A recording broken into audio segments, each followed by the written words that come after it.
ሴጣን ለምን እንደዚህ በጣም ታታሪ ነው ታውቂያለሽ? አብሮ እኮ ሲወል ለመግባት እኮ ይዞን ለሚሄድ ብቻው እንዳይሆን ክርስቶስ እንኳን ያልኖረውን ህይወት እኮ ነው እየኖርን ያለው። ምን አይነት ህይወት ነው እየተመኘሽ ያለሽው? ጌታ እንኳን በምድር ያልኖረውን ህይወት መደንገጥ ያለብሽ ህይወትሽ ሰላም ሲሆን፣ እንደ ወጣት ወደ መንፈሳዊ ህይወት በመጠጋቱን የሚያተርፈውን የሚያገኘውን በብዙ ሺህ ስቴፖች እግዚአብሔር መረቀናል። ኦብቪየስሊ ለመመለስ ግን አሁንም 1000 ስቴፕ አይጠበቅብሽም። ስትዞር ያጠገብሽ ነው ክርስቶስ። እያንዳንዱ ጥግ ላይ የእግዚአብሔርን ስም የምንጠራው ይሄ እግዚአብሔር ነው ያለሽ። ያውን ወጣት የማይገናኝ ነገር አታገናኝ ነው ይልሽ፣ ግን ከእግዚአብሔር ጋር የማይገናኝ ነገር የለም።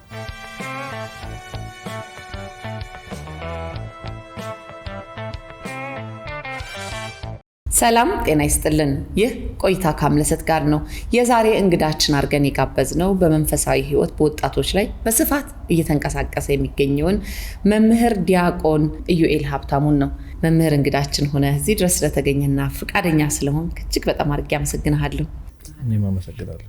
እንዴት ነህ? እግዚአብሔር ይመስገን። እንግዳችን ሆነ እዚህ ድረስ ለመጣ በድጋሚ እያመሰገንኩኝ። ኢዩኤል ማን ነው? ራስን አስተዋውቀን እስቲ። እሺ፣ ዲያቆን ኢዩኤል ሀብታሙ እባላለሁ። ያደግኩት ወልቂጤ የምትባል ከተማ ነው። ደብረ ብስራት ቅዱስ ገብርኤል ተስፋዬ ሰንበት ቤት ለረጅም ዓመት ተምሬያለሁ። ከ15-16 ዓመት በላይ እዛ ነው ሳገለግል የቆየሁት። አሁን ደግሞ በአዲስ አበባ ትንሽ ቆይቻለሁ። እዚህ ደግሞ በሶሻል ሚዲያ በኢትዮጵያ ጀነራል ትውልድ እንዲሁም በሌላ ቦታ በተጋበዝኩበት ሁሉ እንግዲህ ያገለግላለሁ። ወደ አብነትና ወደ ሰንበት ትምህርት ቤት ደግሞ እንዴት እንደገባህ እንጫወት። ገባኑ እኛ እንግዲህ በጣም ብዙ ቦታ ተናግሬያለሁ። ሰፈር ውስጥ በጣም ብዙ ዲያቆናት ነበሩ። እኩል ነበር ገብተን የምንማረው። የምትኖርበት አካባቢ? እኛ ሰፈር ቢያንስ ከ10 በላይ ዲያቆናት ነበሩ፣ ከ13 በላይ ዲያቆናት ነበሩ። በጣም ሰፈራችን ድንቅ ሰፈር ነበረ። ያው እነሱ ከፍሮም ስክራች ከልጅነት ጀምሮ ቤተክርስቲያን ሚሄድ ጀምሮ እና አለመሄድ አትችይም። እኛ ሰፈር ቤተክርስቲያን ልጫወቱቲም ከማንም ጋር አትጫወችም። ከትምህርት ቤት መልስ ቤተክርስቲያን ናቸው። ስለዚህ ያው ፑሽ ታደርገን በ7 ዓመታችን ወይ በ8 ዓመታችን ቤተክርስቲያን ነበር። በመሀል ነው ወደ ሰንበት ቤት ፊታችን ያዞር ነውና የአብነት ትምህርቱን ደግሞ እዚሁ በቅርብ ነው የጨረስነው። በኢትዮጵያ ጀነራል ትውልድ ማለት ነው። በጃን እስጢፋኖስ ነው ተመረን የጨረስነው። በልጅነት ግን የነበረው ምን ይመስላል? እንደው ትዝታው በጣም ድንቅ ነበር። የኛ ልጅነት በጣም ይደንቅ ነበር። በጣም የሚያጓጓ ነበር። እንዳልኩሽ ሌላ የለም። አሁን እኛ እንደሆነ ከተማችንም ከኛ ሰፈር ውጭ ያሉት እንትን ላይ እንደዚህ ኦፖርቹኒቲ የመበላሸት አቅምሽ በጣም ፕሮባቢሊቲው ከፍተኛ ነበር። ግን እኛ ጋር እንዳልኩሽ በጣም ተጎተሽ የምትሄጂው በልጅነት ሌሊት ማህሌት መግባት አለ፣ ቀን ሙሉ ቤተክርስቲያን መዋል አለ እና ሌላ ህይወት የለንም።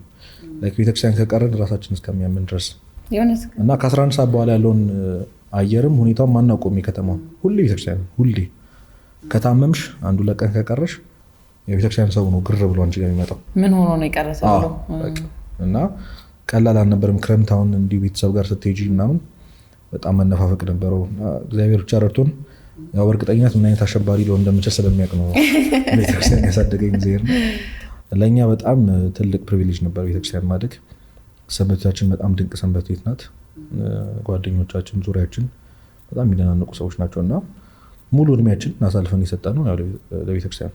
ያው በጣም እድሜ ገና ነው፣ ግን ከግማሽ ከ15 ዓመት በላይ ስቲል እስካሁን ያው አሁን ራቅ ስላልኩኝ ነው እንጂ ከከተማው ስቲል እስካሁን ሰንበት ተማሪ ነኝ፣ ስቲል እስካሁን አገልጋይ ነኝ እና በጣም የሚደንቅ ልጅነት ነበረን። ሌላ ነገር የማየት እድሉን አላገኘም። አሁን የትምህርት ቤት ጓደኛ የለኝም። አሁን ትምህርት ቤት በጣም ወይ አንድ የቤተክርስቲያን ጓደኞች ናቸው ያሉ እና ከእድሜሽ በላይ የሆኑ ሰዎች፣ ከእድሜሽ በታች የሆኑ ሰዎች አንድ ሰፈር አይደለሽም። ስለዚህ ሁሉ የሚያገናኝሽ ቤተክርስቲያን ነው። ፍቅር ነው የሚያገናኝሽ። ትዕቢት የለም፣ ቅናት የለም፣ መጣላት የለም እና እነዚህ ኢንቫይሮንመንት ላይ ማደግን የመሰለ ፕሪቪሌጅ የለም እና ታላላቆች ጋር ስትይ ደግሞ ሳታውቂው ያለ እድሜሽ ነው በጣም ማቸው የምታደርጊው ትመስላለህ።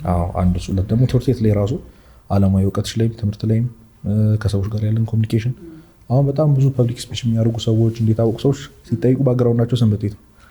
አብዛኛው ሰው ካየሹ አርቲስቶችን ምናምን ብጠይቂ ደግሞ ተዋናዮች የሆነ ባክግራውንድ አላቸው እና እኛ ፕሬዘንቴሽን ለምሳሌ አዲስ ነገር አልነበረም ለኛ ትምህርት ቤት። ያው ፕሬዘንቴሽን ሁሉም ሰው ያውቀዋል። ሁሉም እጁ የተንቀጠቀጠ እያላበው በጣም አስጨናቂ ነገር ነው። ግን እኛ ፐብሊክ ላይ ስፒች ማድረግ ኮንፊደንስ፣ ሰዎችን አለመፍራት ምናምን የተለማመድነው በልጅነታችን። መድረክ መምራት በጣም በልጅነታችን። መምህር ሲታጣ ልጅ ሆነሽ ትላልቆቹ ክፍል እንላክ ነበር። እኔ ደግሞ በጣም ያው እንቀለቀል ስለነበረ ትናንሾቹም ትላልቆቹም ጋር በጣም ኮኔክሽን ነበር። ገና ያለ እድሜ በጣም አክቲቭ ነበርኩኝ። በጣም እንቀለቀል ነበር። ያኔ መንቀልቀል ነው የሚባለው እና ሁሉም አገልግሎት ላይ በቃ እንሰማራለን። የሆነ ጊዜ ጸጋሽን እየለየሽ ምን ላይ ጎበዝ እንደሆንሽ እያወቅሽ ስትመጪ ደግሞ መስመር ትይዣለሽ። እኔ አሁን ኪነጥበብ ክፍል ነበረ በደንብ ያገለግለው ግጥም መጽሐፍ፣ ተውኔት መስራት ምናምን። እንደውም እኔ አሁን ጸጋዬ ተነጥቆ ነው እንጂ በጣም ጎበዝ ገጣሚ ነበርኩኝ። መጽሐፍም አለን የመዘግየት ገጸ በረከት የሚል ያሳተምነው መጽሐፍ አለ በሰንበት ቤት ማለት ነው። በጣም ስቲል እስካሁን ሳነበው ይገርመኛል። ብዙ ግጥሞች፣ አጫጭር ልብ ወለዶች እና መጣጥፎች አንድ ላይ ሆነው የሁሉም ስም አልተጠቀሰም፣ ያው የሰንበት ቤቱ ነው። ተሰብስበን ገምግመን ምናምን አንድ ላይ ያሳተምነው በጣም ይደንቅ መጽሐፍ አለና በየወሩ ስነ ጽሁፍ ምሽት ነበረ። በቃ አናርፍም። ምን ልበልሽ በቀን 3 ነው ትምህርት ከሌለ። ትምህርት ካለ ዩኒፎርም አድርገን ሌሊት የምንሄድበት ቀን አለ። የጠዋት ተማሪዎች ከሆነ ሰው ነጠላሽን አድርገሽ ማስተማር ካለብሽ ታስተምሪያለሽ፣ መማር ካለብሽ ተምረሽ ጠዋት ደግሞ ትምህርት ቤት እንገባለን። ቤት ሳንገባ የምንመጣበትም ቀን አለ። ሌላ አማራጭ እንዳይኖረን አድርጋ ነው ቤተክርስቲያን ያሳደገችን።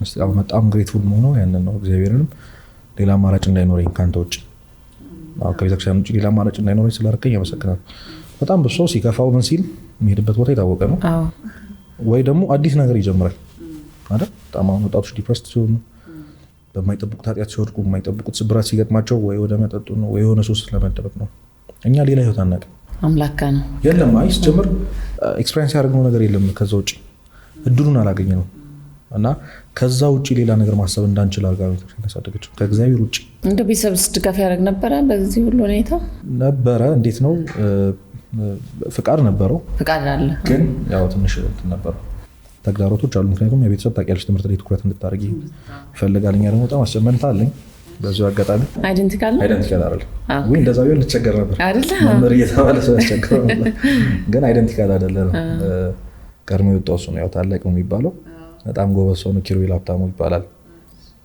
ከእሱ ጋር ደግሞ ዞሮ ዞሮ ያው እንደኔ ወጥቶ ስለማይናገር እንጂ ይበልጠኛል በብዙ ነገር። ቤተክርስቲያን ማገልጋይ ነው። አብረን ነው አልተለያየም። እስካሁን በሁሉም ነገር አብረን ነው። ብንለያይ በጣም ከባድ ነበር የሚሆነው። አንዱ ዓለማዊ አንዱ መንፈሳዊ ቢሆን በጣም ለቤተሰብ አስቸጋሪ ነው። ሁለታችንም እናስቸግር የነበረው በቤተክርስቲያን ጉዳይ። ካልሄድን ብላችሁ እንከለከላለን። ቤት ተመልሳችሁ እንዳገቡ ትባያለሽ አንዳንዴ። አባታችን በጣም ድንቅ ሰው ነው። በጣም ቤተሰባችን በጣም የሚደንቅ ቤተሰብ ነው። 3 ወንዶች ነን። ያለ እናት ነው ያደግነው። 3 ወንዶች ብቻ ናቸው። 3 ወንዶች ብቻ። ሴት የሚባል ነገር ቤታችን ገብቶ አያውቅም። እና ያው የቤተሰብ ኃላፊነት አለ። ዞሮ ዞሮ ተራ በተራ ነበር ምግብ የምንሰራው፣ እንጀራ የሚጋገረው ምናምን። ሰው ኃላፊነት አባታችን ከልጅነታችን ጀምሮ ነው ያሳደገን። በጣም ድንቅ አባት ነው። ከስራ እንደመጣ ገና ገብቶ ኩሽና እየገባ ወጥ እየሰራ ያሳደገን አባት ነው ያለና እሱ ደግሞ ያው ትምህርት ላይ ትኩረት እንድናደርግ የሆነ ቁም ነገር ለማድረስ ግን ከሆነ ሰዓት በኋላ ቤተሰብ ያምናል እነዚህ ልጆች ያለ ቤተክርስቲያን መኖር አይችሉም የሚለውን ነገር አክሰፕት እስኪያደርገው ድረስ በጣም ትንሽ ታግለን ነበር። ከዛ ስንቀር ምን ሆናችሁ ነው ዛሬ ምናምን ይላል። እሱ ራሱ ያውቃል። አሁን ከ11 ሰዓት በኋላ ቤት ውስጥ እንደማንኖር ያውቃል። ከትምህርት ቤት ተመልሰን ቶሎ እንደምንወጣ ያውቃል። የሆነ ነገር ሳይኖር ቀርቶ የሆነ ነገር አፕን አድርጎ ቤት ካለን ራሱ እንጨንቀዋለን። እሱ ራሱ ምንድን ነው የተፈጠረው ነው የሚሆና እንግዲህ ከቤተሰቦቹ በኋላ ምንገባ ልጆች ነበረን። እሱ ከስራ እንግዲህ 11 ሰዓት ይመጣል። እኛን ማታ እንደ አባት ማታ 1 ሰዓት ተኩል 2 ሰዓት ላይ የምንገባው ማለት ነው ከቤተክርስቲያን መልስ። ጥሩ ቦታ መዋላችሁ ነው የጠቀመው እሱ እርግጠኛ ስለሆነ ነው። በዛም ልክ ፈቃደኛ የሆነ ግን ትምህርት ላይ ትኩረት አድርጎና የሚለው ነገር ትንሽ ያታግል ነበረ። አበዛችሁት ይመጣል ያው ታውቂያለሽ። ግን ያው እኛ ፍቅር ስለነበረ እዛ ያለዛ መኖር ስለማንችል ትንሽ አስቸግረን መሀል ላይ ተለመደ። አሁን በጣም በቃ ደስተኛ ሆነን የቤተክርስቲያን ልጅ በመሆናችን እሱም ኮርቶብን። ሶስተኛውስ ወንድማችሁ እሱም የቤተክርስቲያን አገልጋይ ነው? 3 ነን ማለት ከፋዘር ጋር ነው እንዴ? ሰው መንታ ልጆች ብቻ ናቸው? 2 መንታ ልጆች እና 1 አባት ነው ያለው። ድንቅ አባት ነው ያለን። እግዚአብሔር እንግዲህ እድሜ ጤና ይስጠው ብለናል። ከስንት ዓመት ጀምሮ ማለት ነው እናት ያልነበረችው? እኛ አናውቃትም። እናታችን በመልክ አናውቃትም። ገና በልጅነታችን ነው እና ከዛ ጊዜ ጀምሮ ተለይታ ሄዳ ነው አይደለም አርፋ ምንም ችግር የለም። አንዴ እናትም አባትም የሆነ አባት ነው ያለን። መንታ ሆናችሁ ወልዳችሁ ሴት ቢኖር ሊያደርገው የሚችለው ነገር በላይ ነው ሲያደርግ የነበረው። አንዳንድ እንደዚህ ጀግና አባቶች አሉ። በጣም በጣም የኛ አባት እኔ እንጃ ሌላ ኤግዚስት የሚያደርግ አይመስለኝም። በዚህ ልክ አምሽቶ አይገባ፣ ሌላ ሚስት የለ፣ ሌላ ሴት የለ እና በጣም በጣም ማስተዋል ሁሌ እንግዲህ ይገርማል። እንደ አንድ ወንድ ልጅ ሆኖ አስቢ ከቢሮ ሲመጣ እሱ ኩሽና ነው የሚያው ለእናንተ የሆነ ነገር ለማድረግ ቤት ስንገባ 4 ተሰርቶ ነው የሚጠብቀን እና ከ8 ዓመታችን ጀምሮ ከእንጀራ መጋገር ወጥ መስራት አስለምዶን ከዛ ኃላፊነቱን ደግሞ እኛ መውሰድ ጀመረ። ለራሳችሁ እንጀራ የመጨረሻው ዓመት ከሯን የሁለት እንጀራ ሊጥ እኛ ነበር የምንጋገረው። ያበላሸሽውን ትበያለሽ አንቺ እራት ማለት ነው። ስለዚህ ላለማበላሸት ነው። በጣም ፐርፌክት ነው። ከዛ በኋላ በጣም አድቬንቸር የሆነ በጣም ግን ደስ የሚል ያው ብዙ ነገር ተሳልፊያለሽ። በዛ ብዙ ስትረግሎች አሉት። ምንም ሰፖርት የሚያደርገው ሰው አልነበረም። በራሱ ነበር የሚታገለው። የግል ትምህርት ቤት ከፍሎ እያስተማረ በዛ ትንሽ ደሞዙ ግን በጣም አኩርቶ ማንም ሰው ኖቲስ የማያደርገው ላይክ ህይወት ነው። እንኳን ሴት የሌለበት ቤት ይወጣ አይደለም። እና በጣም ጀግና አባት ነው ያለን እኛ ሁለታችንና በዛ መንገድ ነው ያለፍነው። ግን ያለ እናት ማደጋውን እንደው ያሳደረብህ የተለየ ነገር የምትለው ነገር አለ? የሆነ ሳለ ልጅነት ልጅ እያለሽ ትንሽ የሚከፋሽ ነገር ይኖራል። ላይክ አሁን ሰፈር ውስጥ ብዙ ወጣቶች ያው ሴት ያለበት ቤት ተቀስቅሳሽ ነው ቁርስ የምትበይው። እኛ ግን ኃላፊነት አለብን። ምንድነው ሰርተን የምንበላው? ገብቶሻል? ልዩነቶች አሉ። ግን ከዛ በኋላ ልጅነት ነው እሱ። ካደግሽ በኋላ ግን በጣም ፕራውድ የምናደርግበት ላይፍ ነው። አሁን እኔ ብቻዬን መኖር አይከብደኝም። አሁን እንጀራ መጋገራለሁ ካስፈለገ፣ ወጥም እሰራለሁ ካስፈለገ። ስለዚህ በጣም ፕራውድ የምናደርግበት ከሌላ ሰው ለየት ያለ ህይወት ነው አይደለ? አብዛኛው ሰው ውስጥ የሌለ ነው። ሌሎች ወንዶች ማድረግ የማይችሉት ነገር ነው። ገብቶሻል?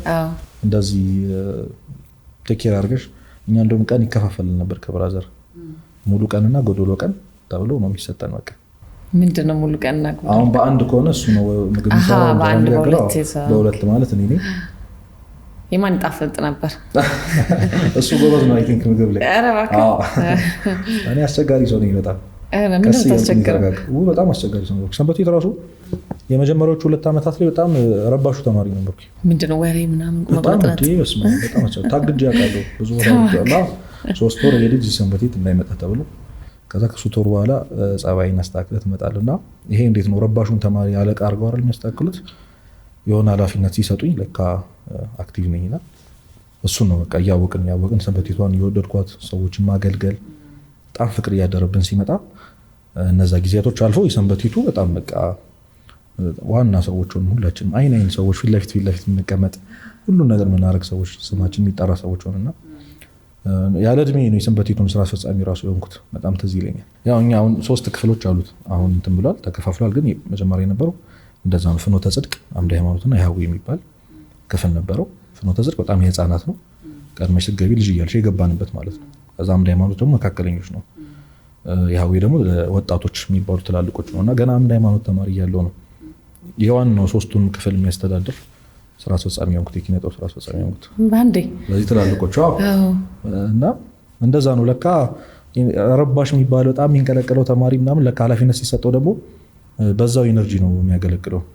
እና ባይገባኝም ያው እነሱ በጣም ይወዱኝ ስለነበር ትላልቆቹ እድሉን ሰጡኝና ምንድን ነበር እንደው በጣም አጠፋ የምትባለው ነገር ትዝ ይልሃል? አንድ ጊዜ ልጅ እያለን እንዲህ ፍኖተ ጽድቅ እያለን በጣም ልጅ እያለን ነው እንግዲህ አሁን አብዛኛው ነገር ቤተክርስቲያን ላይ ያለን አይመስለንም ነበር። አሁን ያኔ ከቤተክርስቲያን ውጭ ሌላ መንፈሳዊነቱ አልገባንም። ቦታውን ስለወደድ ነው እንጂ መመላለሱ ደስ ስለሚል ሰዎቹ ደስ ስለሚሉና መንገድ ላይ የሆነች ስለት አግኝተን ይዤ የገባው ቤተክርስቲያን እንትን ቢላ ነገር ናቸው ቤ ነገር ናትና ህፃናቱን እንደዚህ ብዬ ሳስፈራራት ያስኩሽ ወይ ቁጭ ነው እንዳመጣ ተባልኩ። ልጅቷን ብታይኝ ሌላ ተናገረች። በቃ ለሰንበት ቤቱ ስራ አስፈጻሚ ትልቅ እንትን ነው ድንጋጤም አለ በጣም እንዴ ህፃናትን እንደዛ ብዬ እሱን አጋጣሚ አርሰው ግን በጣም ረብሽ ነበር። በጣም አወራ ነበር በቃ ልታዘዝም ምናምን። ከዛ ነው በቃ እኔ አዛዥ ሆኜ ጨራሽ ማይታዘዙ ልጆችን መቅጣት ጀመርን። ከዛ በኋላ እያደግን መምከር ነው ኃላፊነት ሲሰጥ አንተ ደግሞ ለዛ ነው ልጅ አሁን ቤተክርስቲያን ልጅ ባለ ምን አይነት ሰው ሊሆን እንደምችል እግዚአብሔር ሀገር እንደማጠፋ ስለሚያውቅ ነው እንጂ ከማንም ተሽዬ አይደለም፣ ከማንም ተሽለን አይደለም። አሁን አንዳንድ ሰው የቤተክርስቲያን ሰው ላይ ተመርጦ መመረጥ ነው ምናምን ይላል። ስለሚያውቅ ነው ውጭ ካሉት ሰዎች ውስጥ ያለን ሰዎች ከሱ ውጭ ብንሆን ምን አይነት አሁን በነበረኝ ኤነርጂ እኔ በጣም ጥሩ ሰው አልሆንም በእርግጠኝነት። እና ኪፕ ሊያደርገኝ ሲሞክር ነው ለመጥፋትም በደንብ ቅርብ ነበር። አብዛኛው ቤተክርስቲያን ሰው እንደዛ ጸባያቸው የድሮ ጸባያቸው ምናምን ብትጠይቃቸው በቃ እንደዛ ናቸው። እና በቃ ድንገት ነው ሁሉም ነገር አፕን ያደረገው ድንገት ነው። ሰንበት ቤት የገባሁበት አጋጣሚ በጣም የሚያስደንቀኝ ነው። እንዳልኩሽ እዛ ሰፈር የነበሩት ልጆች ዲያቆናት ስለነበሩ የአብነት ትምህርቱ ላይ ነበር ትኩረት የምናደርገውና ከዛ ነው አንድ ልጅ ድንገት ጠርቶኝ ና እስኪ የሆነ የምናደርገው ነገር አለ ብሎ እግዚአብሔር ይስጦኝ ይዞኝ ሄደ እና የበገና ምሽት ነበረ ትኬት መሸጥ ማለት ነው። እና ሰንበቴ ስትገቢ ሁሌም የቆይታ ጊዜ አለ። እንዴት ነው የመጀመሪያ ሲሆን ወደ አገልግሎት አትሄጂም ወይም ልብሰ ስብዓቱን አትለብሽም፣ የመጀመሪያ ልብሱን አትለብሽም፣ ወደ አገልግሎት አትገቢም። 3 ወር ትቆያለሽ። እኛ ሰንበቴ ላይ 3 ወር ከቆየሽ በኋላ 3 ወር ሲሞላሽ ነው ወደ አገልግሎት። እና እኔ በመጀመሪያ ቀን ነው ሲሄድ ትኬት ይሰጠው ተባለ። ኧረ አይቼው አላውቅም አለ መምህሩ። ልጁ ሽምጥጥ አድርጎ ሰንበት ተማሪውን ሰንበት ተማሪ 3 ወር ሞልቷል አሁን ሞልቶታል ብሎ አስለበሰኝ። አታላችሁ? አዎ ቀን ይሰጣልኩኝ። እሱ አወራ እና ትኬቱን መሸጥ ነው ትልቁ ዓላማ የነበረው። ህዝቡን እየሄድን እና ደስ አለኝ። በቃ ይሄ እንዴት ነው ቻሌንጂንግ ነው። አሁንም ጨርሼ እመጣለሁ። በጣም ገረማቸው እነሱ። ደስ አለኝ።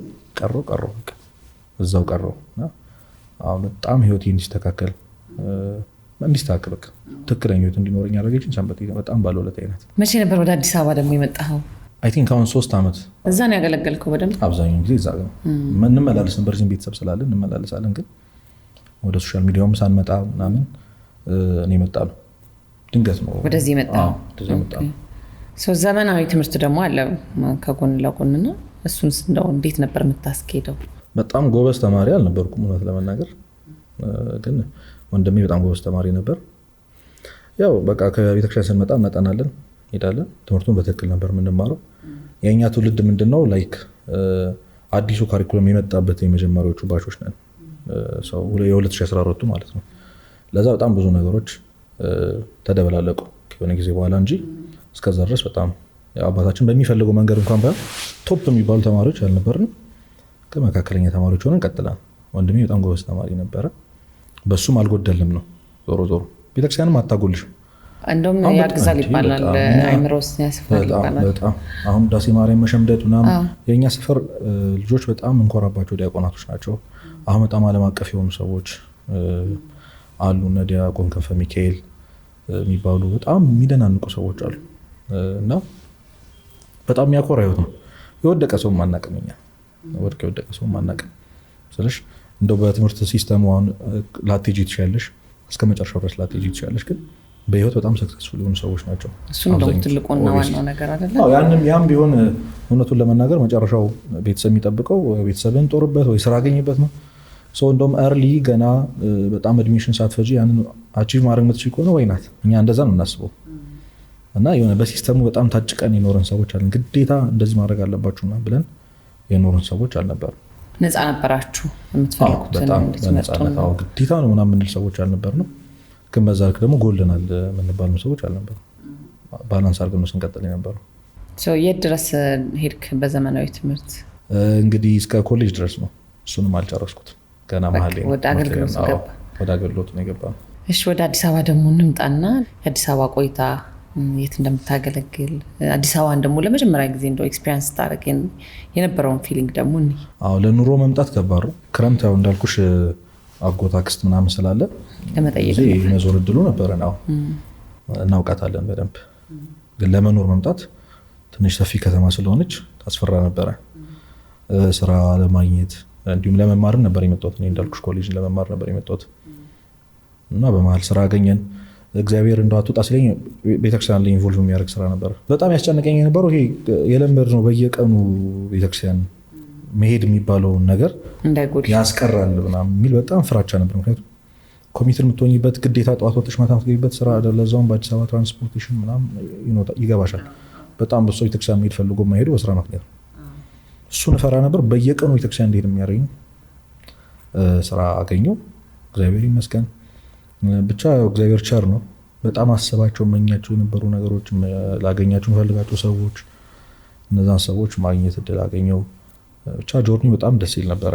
እንግዲህ ፈተና አለው፣ ድቀቶች አሉት፣ ግን ያው ነገሮች የምታይበት መንገድ ነው ፊል እንድታደርጊ የሚያደርግሽና ለእኔ አድቬንቸር ነበር በጣም ደስ የሚል።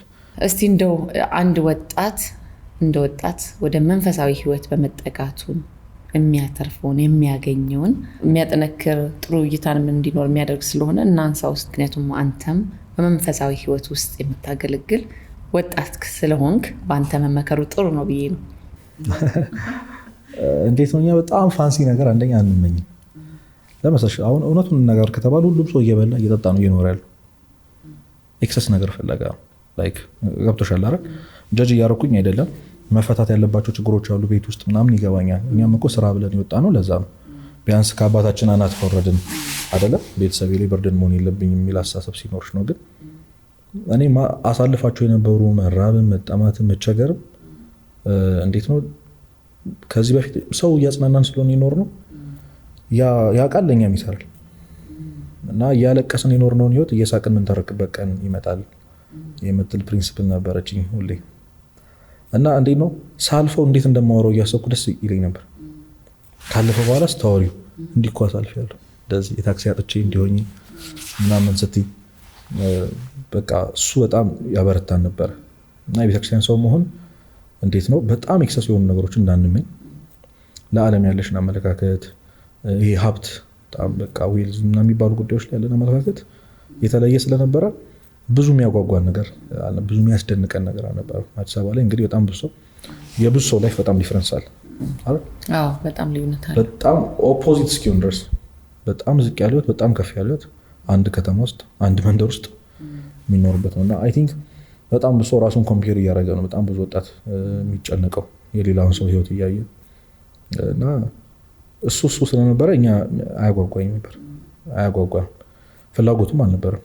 ስለዚህ ብዙ የሚጎዳሽ የሚያሳስብሽ ነገር አልነበረምና አንድ እሱ ነው። ሁለተኛ ቅድም ያልኩሽ የምታልፊው ነገር ሁሉ ነገ ማለፉ አይቀርም እንዳልኩሽ እኛ ቤተሰብ ላይ በአባት ብቻ ማደግ ደስ የሚል ነገር ሆኖ በጣም ብዙ ፈተና ነበረው፣ ብዙ ማጣት፣ ብዙ መቸገር ነበረውና ያ ደግሞ አልፎ ስላየ ነው ያሳለፈን አምላክ ስላለ እኔ ሼም ነው ላለው ሁሉ ለሰዎች የምነግረው ኢትስ ሼም በጣም ከዚህ በፊት ብዙ ነገር ያሳለፈሽ እግዚአብሔር እያለ ሌላ አዲስ ፈተና ሲመጣ ድጋሚ መጨነቅ በጣም ደባሪ ነገር። እንዴት ነው ብዬ ማስበው ላይክ አባቴ በጣም ለታይኒ ነገር ስጨነቅ ቢያገኘኝ ምንድን ነው ሊለኝ የሚችለው? ላይክ እሱ እየለፋ ነው ገብቶሻል። ጠዋት ወጥቶ ማታ የሚገባው ለእኔ ነው እና ቁጭ ብዬ እስኪ አስቡ ማን ነው እስክሪብቶ የሚገዛልኝ ብዬ ስጨነቅ አሁን አባትሽ ቢያገኝሽ ምን ማለት ነው አይደል? እኔ ላንተ አንሳለሁ። በጣም ሼም ነው፣ ዲስሪስፔክት በጣም ምክንያቱም አባት አለሽ፣ አባቴ እስክሪብቶ ግዛልኝ ማለት አለብኝ። ባይኖረው እንኳን የሆነ ነገር ያደርጋል፣ ግን መጠየቅ አለብኝና መጨነቅ ማለት እግዚአብሔር ፊት ልክ እንደዛ እንደመሆን እግዚአብሔር የሚባል ሀብታም አባት፣ ሀብታም ማለት ዓለም ሁሉ የሱ ነው። የዓለማችን አንደኛ የሚባለው ሀብታም የእግዚአብሔር ልጅ ነው። አስበሽዋል? እሱ ራሱ የእግዚአብሔር ነው እና እንደዚህ አይነት ባለጸጋ ሀብታም አባት እያለሽ እግዚአብሔር የሚባላለሽ ለምንድን ነው የምትጨነቂው? ከፈለገ ይሰጥሻል፣ ማያስፈልግሽ ከሆነ ደግሞ ይከለክልሻል። እና ሁሌ የምለው ምንድነው የሚያማሩ ወጣቶች ሳገኝ ኧረ እኔ ምናምን ሰዎች ታው ማለት ነገ አልፎ እግዚአብሔርን ለማመስገን አንገት አይኖርህም ቀናይ ማለት ለምን ያ አስበሻል አትወደኝ ምናምን ብለሽ በጣም በጊዜው ሲያደርግልሽ ማለት ከዛ ቴንኪው ለማለት እንኳን አቅም ተቻለሽ እና እግዚአብሔር ሼም ያሲዝ አምላክ ነው። በቃ አድርጎልሽ የሚያሳፍርሽ አምላክ። ስለዚህ በጣም በቃ እኔ እንዴት ነው በጣም ደስ ይለኛል። አድቬንቸሩ የሆነ ፈተና ሲኖር እግዚአብሔር ለማመን የምንታገለው ነገር አምናለሁ ብለን ይሄ ጥርሳችን ነክሰን ማለፉ በጣም ደስ ከዛ ሲያደርግልኝ ማድነቅ እሱን በቃ ከዛ የሚያደርግበት መንገድ የምፈልገው ነገር የሚያሳካልኝ መንገድ በጣም ጠቢብ ነው። በጣም ይደንቅ ገርሞሽ አቅም ሀው ምናምን የምትያቸው ብዙ ነገሮች አሉ። ብዙ ችግሮች ደግሞ የሚገርምሽ አይፈቱም ብለሽ የተጨነቅሽባቸው ችግሮች የሚፈቱት ባልጠበቅሽው ነገር ወይ የሆነ ማያውቅሽ ሰው አረ የሆነ በቃ ሰምቲንግ ምክንያት የሚያደርግልህ ብዙ ሰዎች በዙሪያ ይኖራሉ እና ሀው በቃ በጣም አቤት እግዚአብሔር የእግዚአብሔርን እጅ በየቀኑ ታይበት የታክሲ ጎሎን ምናምን እኔ በጣም ብዙ ነገር እንደዚህ ኤክስፒሪየንስ አለኝና ያው በጣም ትራንስፖርቴሽን የሚበዛበት ስራ ነበር። የሚዞር በየቤተክርስቲያኑ መዞር ነበር የኛ ስራ ያኔ የገቡበት ስራ ያልኩሽና አንዴ ትዝ ይለኛል የሆነ ቦታ ማውርቻለሁ ዳቦ ግዛልኝ የሚል የታክሲ ያጠቼ በእግሬ እየሄድኩኝ በጣም ሩቅ መንገድ እና ዳቦ ግዛልኝ ምናምን አለኝ። ኧረ በእናትህ ተወኝ እኔ ራሴ ታክሲ አጥቼ በእግሬ የሚሄደው ዳቦ አንተ ግዛልኝ በጣም ምርር ብዬ ነበር። መቶ 20 ብር ሰጠኝ። አንተ ለቀልድ ነበር በቃ ዘርበን ለማለት ነው። አስቢ እንግዲህ መቶ መጠየቁ እኔ እንደዛ ማለት ምናምን አጋጣሚ አይደለም አይከርም። አሁን እቺ በጣም ትንሿ ናት ብልሽ በጣም ብዙ የሚደናንቁ ነገሮች አሉ። ሆቴሌ ደግሞ በስማ የእግዚአብሔር እጅ እኔ በጣም ነው የማየውና ሁሉም ሰው ላይ አለ እንደዛ። ግን እሷን ለምን አጠንክሮ እንደማያምንበት አይገባኝ። ሁላችንም ወደ ኋላ ዞር ብትይ አሁን እንዴት ነው የሆነ ጊዜ ኮምፔር የማደርገው እንዴት ነው የሆነ ጽሁፍ ጽፌ ትዝ ይለኛል ያልፋል የሚለውን ቃል አንደርስታንድ ማድረግ ያለብን አሁን ያልፋል በጣም በየዘፈኑ መዝሙሩ ሁሉም ቦታ ላይ ያልፋል አለ። ልጅ እያለሽ አሁን እኛ አባታችን ሊገርፈን ከሆነ የነበረው ጭንቀት አለ። እንዴት ነው ቤት አምሽተንና በቃ ገደለኝ ብለሽ የምትይዥበት ፓርት አለ አለቀልኝ በቃ ከቤት ውጭ ማድራት ሲም ወይ አምሽተሽ ነው ወይ መጥፋት አጥተሽ ነው በቃ እናቴ ገደለችኝ ምናምን ብለሽ ችግር የለውም ምናምን ሲሉሽ ወይ ዝም ሲሉሽ ያለው ሪሊጅን ድንግጥ የምትይው ነገር አለ አይደል? ከዛ ደግሞ ልጅ እያለሽ ጨዋታ ስንጫወት ምናምን ባልመሸ እያልሽ የምትጫወቹ ጨዋታ እንዳያልቅ የምትመኝ ከዛ መቶ ንጉ ቤት ትባያለሽ ወይ ይደወልሻል ወይ ነገር እሱም ያልፋል ነው እና ያ ራሱ መማሪያ ነበረ። እናቴ ትቀጣኛለች፣ ትሰድበኛለች፣ ትቆነጠኛለች ብለሽ አስበሽ ምንም ሳይፈጠር ማለፉ ራሱ ለዚህ ለህይወታችን አሁን ሲሪየስ ለሚያጋጥሙ ነገሮች ምስክር ነበር። እውነት ከዛ እኮ ካደግሽም በኋላ ብዙ ያሳለፍሽ ነገር አለ። እኔ እያንዳንዷ ነገር ምስክር ናት። አሁን በዚህ ከታመንኩልህ ነገ በትልቁ እታመንልሃለሁ እያለ ነው እግዚአብሔር። ገብቶሻል? ይደንቀኛል። በቃ አሁን ከቅዱሳን ጋር ለምሳሌ አንድ አርቲስት ቪዲዮ መሰለኝ ያነሳሁት እመቤታችንን በጣም የምትወዳት ጓደኛ አለችኝ። በጣም የምትወዳት ስልሽ ላይክ እንደ ቤስት ፍሬንድ ናቸው ከቅዱሳን ጋር በዛ ልክ ቅርብ የሆኑ ሰዎች አሉ የሚያስቀኑ እና እንዴት ነው መጀመሪያ ኮኔክትድ የሆንሹ ምናምን ስላት 5ኛ ክፍል የረባሽ ተማሪ ምናምን ተብሎ ተሰልፈናለች ልንገረፍ ማለት ነው። አስተማሪው በቃ እጃቸውን እየቀጣ ነው የሚያስገባቸው። እሷ መጨረሻ ነበረች እና ተሳልኩኛለች እመቤቴ ይህንን ካወጣሽኝ ምናምን ብዬ 5ኛ ክፍል ማለት በጣም ዛናዝ እና 10 እንዲገርፉ መጨረሻ ላይ ግብ ያለኛለች። እውነት ነው። አዎ ታምር ነው። በቃ ለእሷ እኮ ነው። አዎ በጣም ለእሷ አጋጣሚ ረስቶት ምናምን ልትቻለች። አይ በቃ እሷ ቢጠየቅ እንኳን ምክንያት አይኖረውም ለምን እንዳደረገው ነገሮች። ከዛ በኋላ እንግዲህ አሁን ከእሷ ምንም ነገር ከመብራን ጋር ታልፋለች ሴት ገብቶሻል። ምንም ችግሯን የትኛውም አሁን አድጋ እንኳን ለምትጋፈጣቸው ትላልቅ ችግሮች እሷ ነው የምታስቀድመው። መቼ ነው ይሄ እምነት ቢውል የተደረገው ካልሽኝ ህፃን እያለች አጋጣሚ በማይመስል መልኩ የተደረገላት ነገር።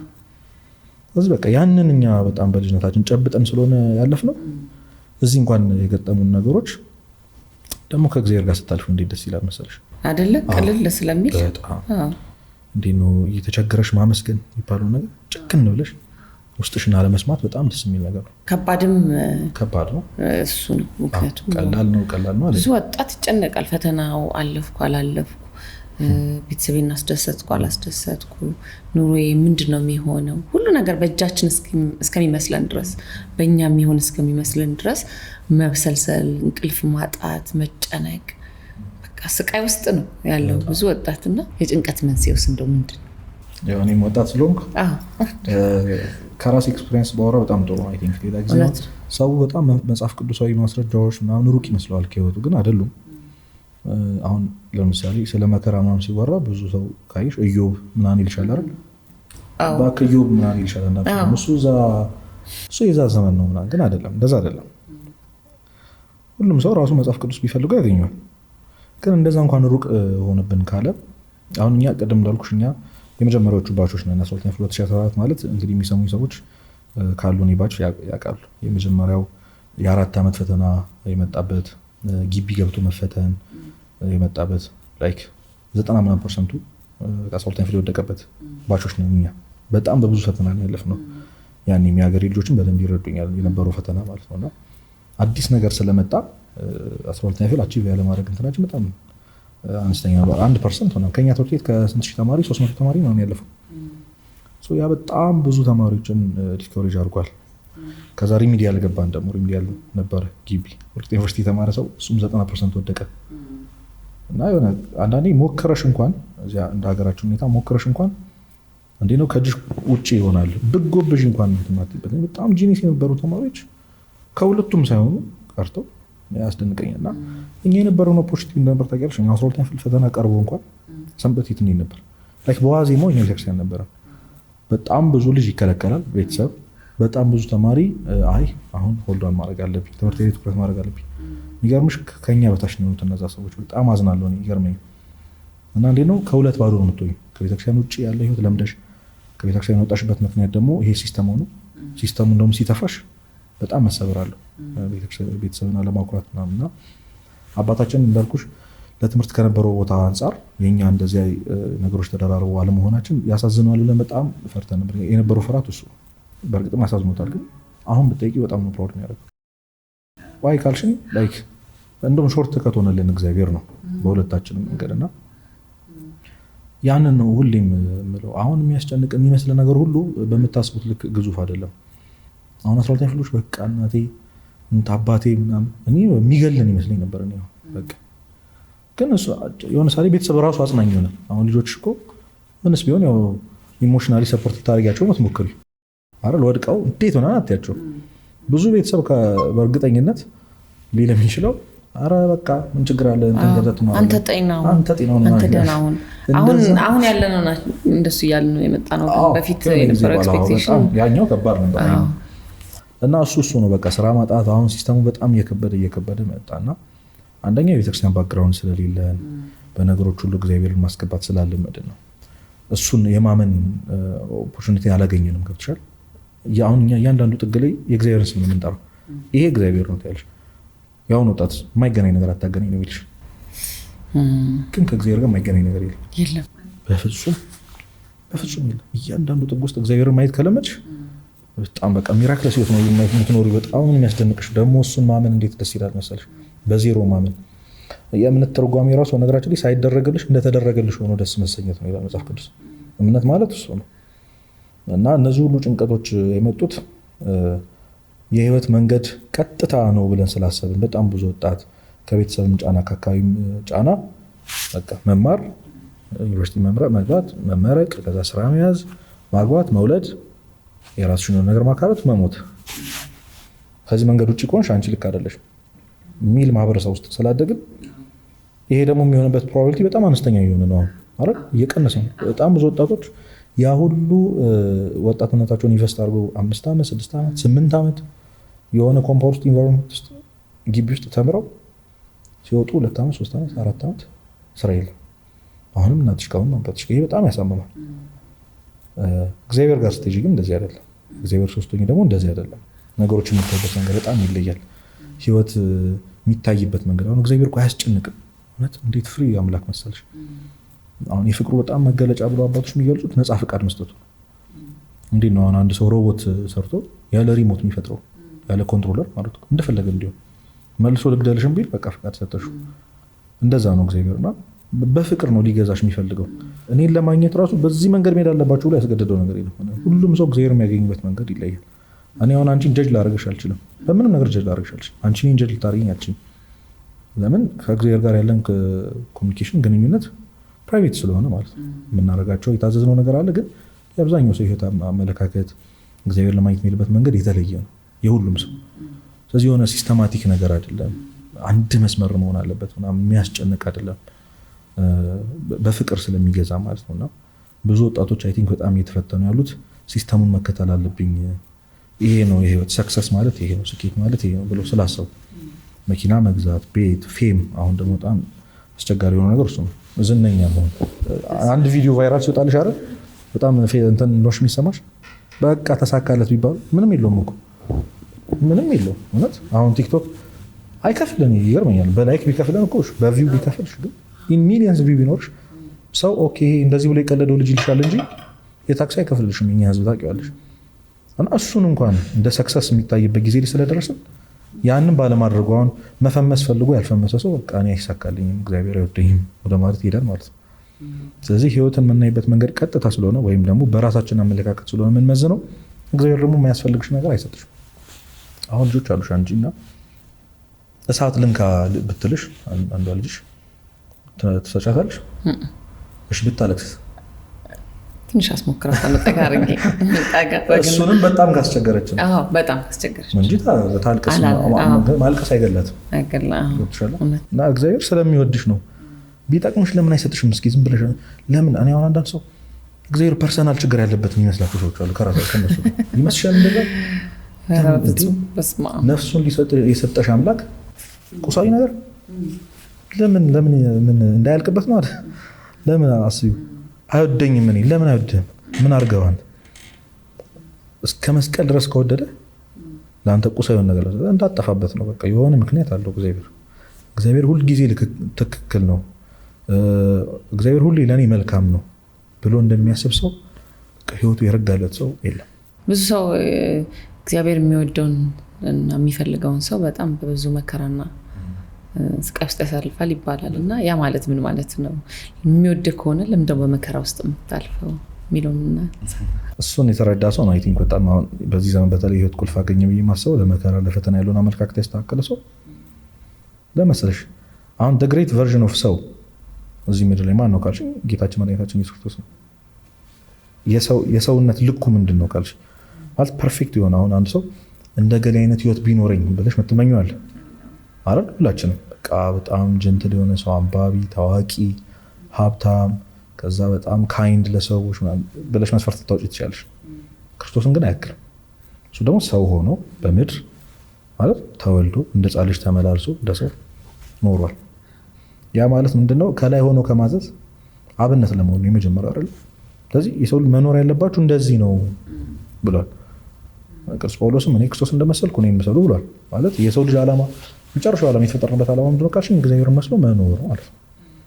እሱ ደግሞ እንዴት እግዚአብሔር ይመሰላል አምላክ ምናምን ካልሽኝ እሱ ሰው ሆኖ በቃ እየተመላለሰ ሲደክመው እየተኛ እየበላ እየጠጣ ከኃጢአት በቀር ነው የሚለው ቅዱስ ጳውሎስ። ከኃጢአት በቀር በሁሉ ነገር የሚረዳ አምላክ ነው። ያውቃል፣ ስሜቱ መገፋት ያውቃል። አባቱ በ13 ዓመቱ ነው ያረፈበት ቅዱስ ዮሴፍ ያውቃል። የወላጅ ሞት በጣም መሰደብ ያውቃል። መፈተን ያውቃል በኃጢአት እሱም በዲያብሎስ ተፈተነ ያውቃል። ገብቶሻል? መራብ ያውቃል፣ መጠማት ያውቃል። ቤት አልነበረውም። በዚህ እኮ በጣም የሚደንቀኝ እኔ አሁን የሚያማሩ ሰዎች በነገራችን ላይ እዚህ ጋር ማንሳት የምፈልገው ነጥብ ክርስቶስ እንኳን ያልኖረውን ህይወት እኮ ነው እየኖርን ያለው። በዚህ አሁን እኔም አንቺ የምንኖረው ህይወት በጣም እመቤታችን ያልኖረችውን ህይወት ነው። በዚህ ሻል ያለ ህይወት ነው ሳንወሻሽ ማለት ነው። እንደው ምንም ይሄንን የሚሰማ ሰው ቤት አለው ቢያንስ። ገብቶሻል? ቢያንስ የሚቀይረው ልብስ አለ። ክርስቶስ እኮ ቀሚሱ አብራውን ያደገችው አንዷ ቀሚስ አብራው አደገች ነው የሚለው እና አዝኖ ራሱ ተናግሯል። በቃ ቀበሮች እንኳን ጉድጓድ አላቸው የሰው ልጅ እኮ ማደሪያ የለውም ብሏል። የሚበላውን ምናምን የሚያመጡለት እኮ ምዕመናን ነበሩ፣ የሚወዱት ሰዎች ነበሩ። ሐዋርያት ናቸው እየዞሩ የሚበሉት የሚያመጡት። እንዴ ምን አይነት ህይወት ነው እየተመኘሽ ያለሽው? ጌታ እንኳን በምድር ያልኖረውን ህይወት ከዚህ ሄዶ መመስገኑ አለ። ክርስቶስ ኦብቪየስሊ ዝነኛ ነበር። በጣም ብዙ ሰዎች ያውቁት ነበር። ተአምራትን ያደርግ ነበር። ኦኬ በጣም ፖዚቲቭ የሆኑ የምትመኛቸው ነገሮች አሉ። ግን ዓርብ ይደርሳል ደግሞ አይደል? ተማከሩበት። የገዛ ወዳጁ ሸጠው ስሙ 3 ዓመት ሙሉ አብሮት ሲያበላው ሲያጠጣው ሲያስተምሩ የነበረው አምኖ እኮ ገንዘብ ያዥ ማን ነበር? ይሁዳ ነበር እኮ የሐዋርያት ገንዘብ ስለሚወድ ነው ገንዘብ ያዘው። ክርስቶስ ሾሞት እኮ ጌታ ሌባ እንደሆነ እያወቀ ቅዱስ ዮሐንስ እንደውም ወንጌሉ ላይ ከገንዘቡ ይሰርቅ ነበር እኮ ይሁዳ ከሚጠራቀመው። አሁን ምዕመናን ከሚሰጡት ምናምን ለምግባቸው ለማደሪያቸው እንዲሆን ሐዋርያት በህብረት ይቀመጥ ነበር። ያ ገንዘቡ የሚቀመጠው ጌታ የሾመው ይሁዳ ነው። እና ቢያንስ እንደዚህ አምኑኝ። አንዳንድ ጊዜ አሁን የሆነ ኃላፊነት ሲሰጥሽ አትፈሪ? በጣም ያስፈራል። እዚህ ምድር በጣም እኮ አስፈሪ ኃላፊነት ፍቅርና እምነት እኮ በጣም እውነት የወደደሽን ሰው በጣም ይከብዳል እውነት። እኔ አሁን ለዛ አንዳንድ ጊዜ እንደ አለቃ እንትን ላይ ያሉ ሰዎች አሁን የካምፓኒ አለቃዎች የሆነ ድርጅት ያላቸው አለቃዎች ምናምን ኧረ ቀልድ የለም ማቀላለድ የለብህም ምናምን ይላሉ። ኖ በትክክለኛ እንትን ሰራተኛ እንዲታመንልህ ከፈልክ ፍቅር በጣም ያስፈልገው ፍቅር ያሸንፋል። ሌባውን ማለት ነው ይገዛዋል። ኧረ እሱ እንዴት ብዬ እሰርቃለሁ? ከስትሬንጀር ሰው ቢሰርቅ ይሻላል። እና ይሄ እንዴት ነው ትረስት ቢውልድ የሚደረገው? በማድረግ ሳይሆን በመቀበል ነው ይባላል። በእምነት ነው። አንዲት ሴት ነበረች ይደንቀኛል በጣም ልጅ ቤታቸው እንጀራ ምግብ እያለ ልጁን ትልከዋለች። ሂድ ከጎረቤት እንጀራ አምጣ። በጣም የደከሙ ጎረቤት አላቸው፣ በጣም አቅም የሌላቸው። እቺ ሴት ተቸግራ 2 እንጀራ ትሰጣቸዋለች፣ ዘይት ትሰጣቸዋለች። ልጁ ግራ ይገባል። ቤት አለ እና ዋይ እናቴ ለምንድን ነው እንደዚህ የምታደርጊው? እንደሌላቸው እያወቅሽ ነገ እኔ ለመጠየቅ እንዳታፈር ነው እቺ ሴት አለች።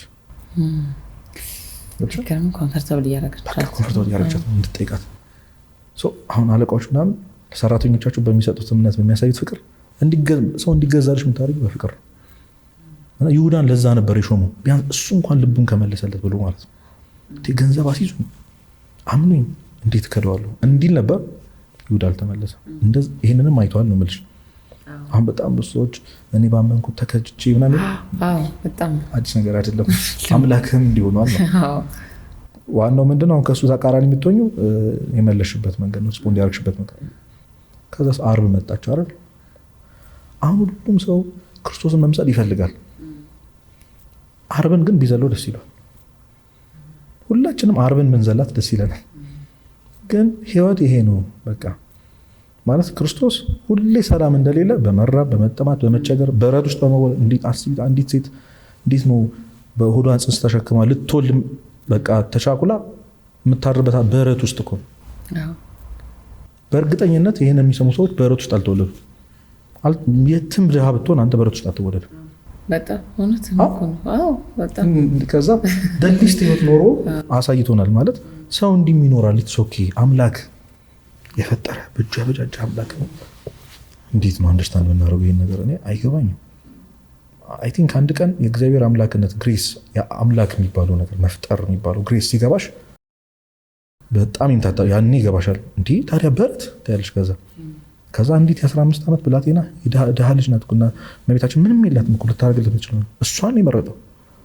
አስቢ፣ ሄሮድስ ጋር መወለድ ይችላል፣ ቤተ መንግስት መወለድ ይችላል፣ ለራሱ የሆነ ዓለም ፈጥሮ መወለድ ይችል ነበር። እና ሄደን ዓርብ ናት እና ክርስቶስን የምትመሲው በትንሳኤው ብቻ ሳይሆን በሞቱም ነው በመከራው ነው። እና ለዛ ነው ህይወታችን ላይ መከራ አስፈላጊ ሆኖ ለዛ እሱን ማለፍ ለጌታ ብለሽ መቀበል ያለብሽ ለዛ ነው። አባ ጳውሊ ከመከራ የሚሸሽ ከእግዚአብሔር ይሸሻል ይላል። በብዙ ቦታ ያነሳሁትን አንድ ታሪክ ሜንሽን ላድርግልሽ። አንድ አባት እየዞረ በየበዓቱ እየዞረ ወይኔ እግዚአብሔር ትቶኛል ይላል፣ ያለቅሳል። እግዚአብሔር ትቶኛል ምን አድርገህ ምን ኃጢአት ሰርተህ ይሉታል። ኧረ እኔ ምንም አላደረኩም በቃ ያለቅሳል። እና አበምኔቱ ጋር ሄደ፣ ዋናው አለቃው ጋር ሄደና አባቴ እግዚአብሔር ተወኝ ሲላቸው እነሱ እንደ ሌሎቹ ምን አድርገህ ነው አይደለም ያሉት። እንዴት አወቅ አሉት። እንደተወ ይኸው 1 ዓመት ሙሉ የሚያመኝ በሽታ የለም፣ ጤነኛ ነኝ፣ አይርበኝ አይጠማኝ፣ ፈተናውም ርቋል፣ መከራ የሚባል የለም እና እግዚአብሔር ትቶኛል ብሎ ማልቀስ ጀመር። እሳቸው ማለቀሱ በጣም ደንቋቸው። እንደዚህ የሚል ሰው አለ የለም። መደንገጥ ያለብሽ ወደሽ ሰላም ሲሆን ምን አድርጌ ነው ማለት ያለብሽ። ወይ በጣም ኃጢአት ሰራሽ ማለት ሜይ ቢ ማለት በቃ መለስ ማለት ያለብሽ የሆነ ፈተና ለክርስቶስ ብለሽ ልታደርግ የምትችው ነገር ብቸኛው እሱ ነው። ልታልፍ የምትችው ነገር አንተ እንደታመምከው፣ አንተ እንደተከዳኸው፣ አንተ የምትወዳቸው ራስን ሳክሪፋይስ ያደረግላቸው ሰዎች እንደከዱ። ለዛ እኮ ምን አለ እሱ ስለኔ ሲያሳድዷችሁ፣ በሐሰት ሲመሰክሩባችሁ፣ ሲጠሏችሁ ብፁዓን ናችሁ አለ፣ ደስ ይበላችሁ ብሏል። ዮሐንስ ወንጌል ምዕራፍ 5 ላይ ከእናንተ በፊት የነበሩትን ነቢያትን እንደዚህ አድርጓባቸው ነበር ይላል። ለሱ ብለሽ የምትቀበዩ መከራ ነው። እና እንደውም እዚሁ ላይ አንድ አባት እንዲሁ በጣም ሰው ይወዳቸዋል። አሁን አንዳንድ በጣም ግሬስ ያላቸው አባቶች አሉ አይደል?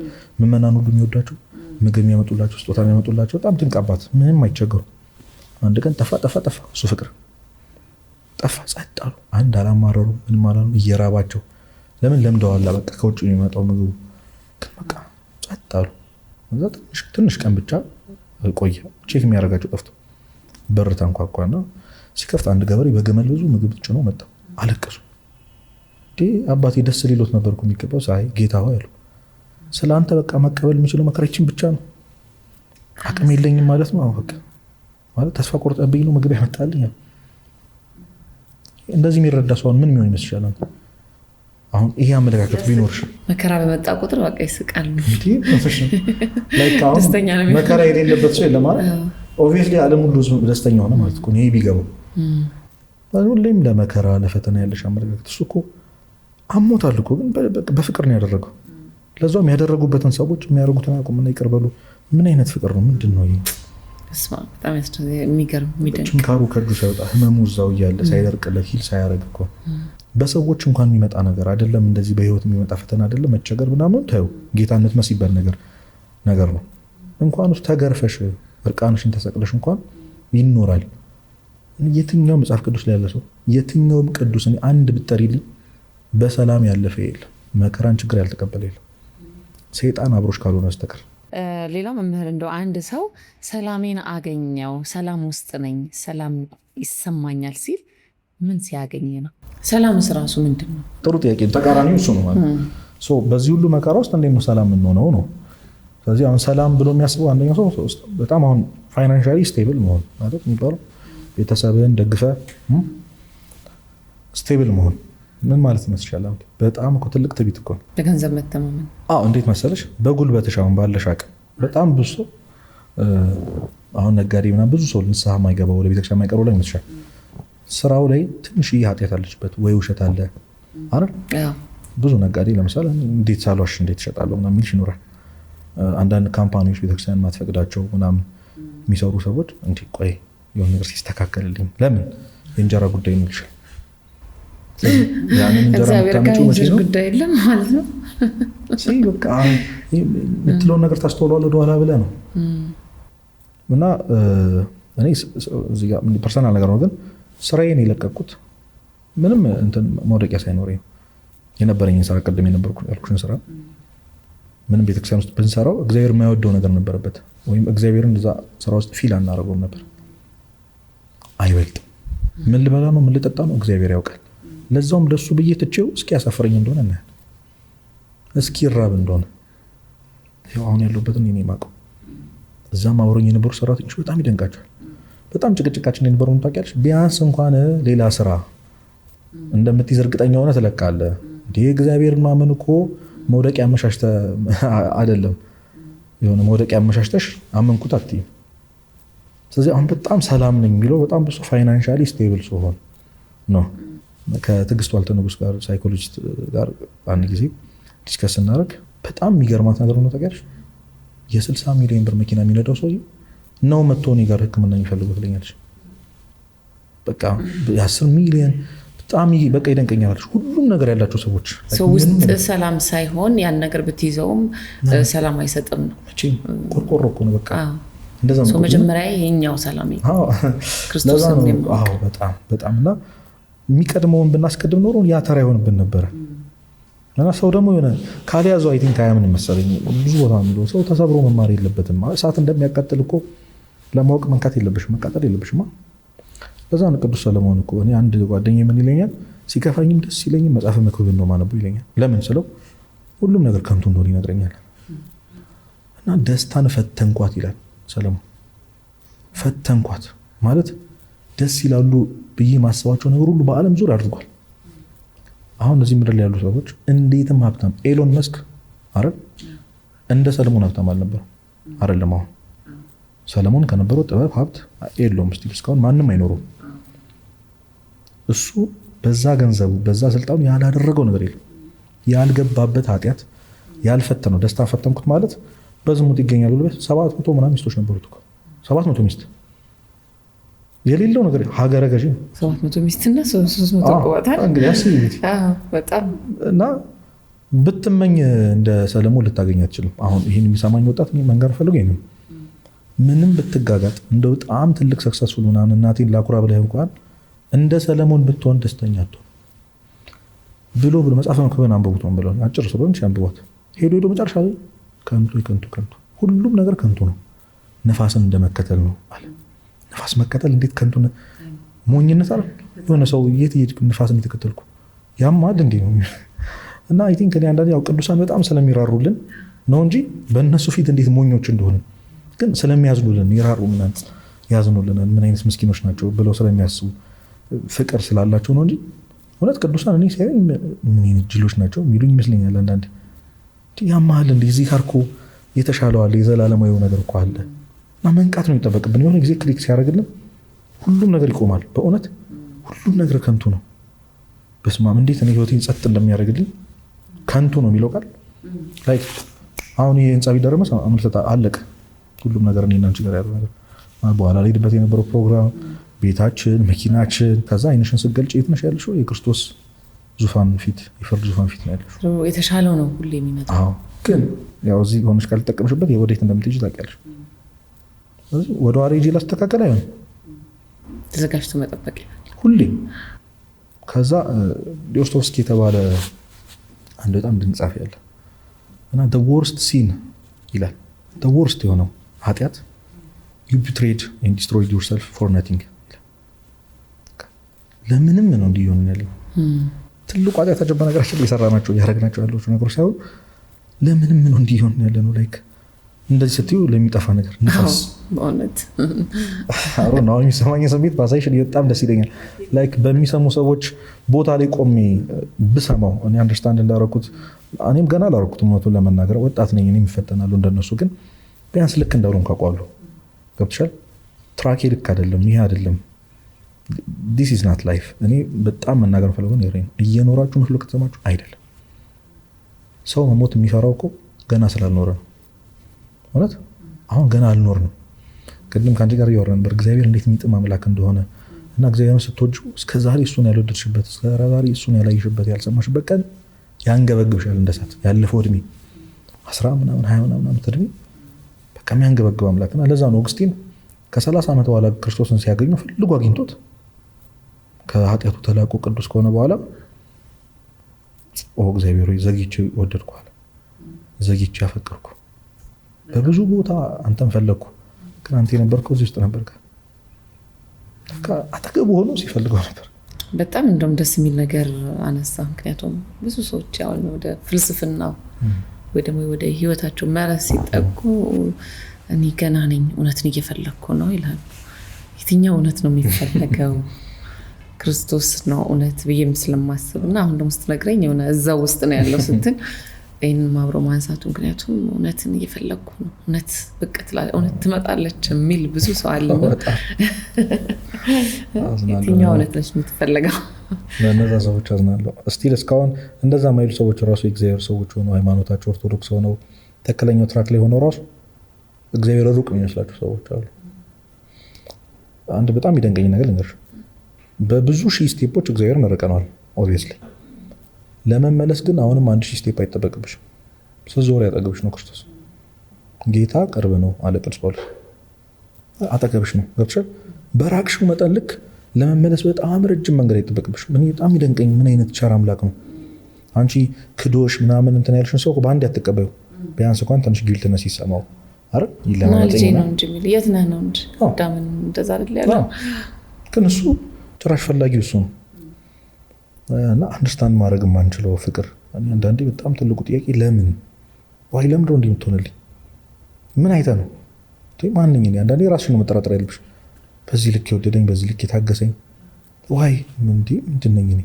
ከዛ ስታየው እንኳን እንዲዘርም የሚያደርግ ሰው ይሄን ፍቅር አይደለም ጭራሽ ጥላቻና በጣም በቃ በጣም ቶርቸር የሚገባን ሰዎች ሆነን እሱን የበደልንበት የረሳንበት መንገድ እና ትናንት አንድ ወንድም እያለኝ ነበር የአዳምና የእግዚአብሔር የተሳለው ስዕል አለ አይደል? እጃቸው እንደዚህ ስትረች አድርጎ እግዚአብሔር እሱ እስከ መጨረሻው ስትረች አድርጓል።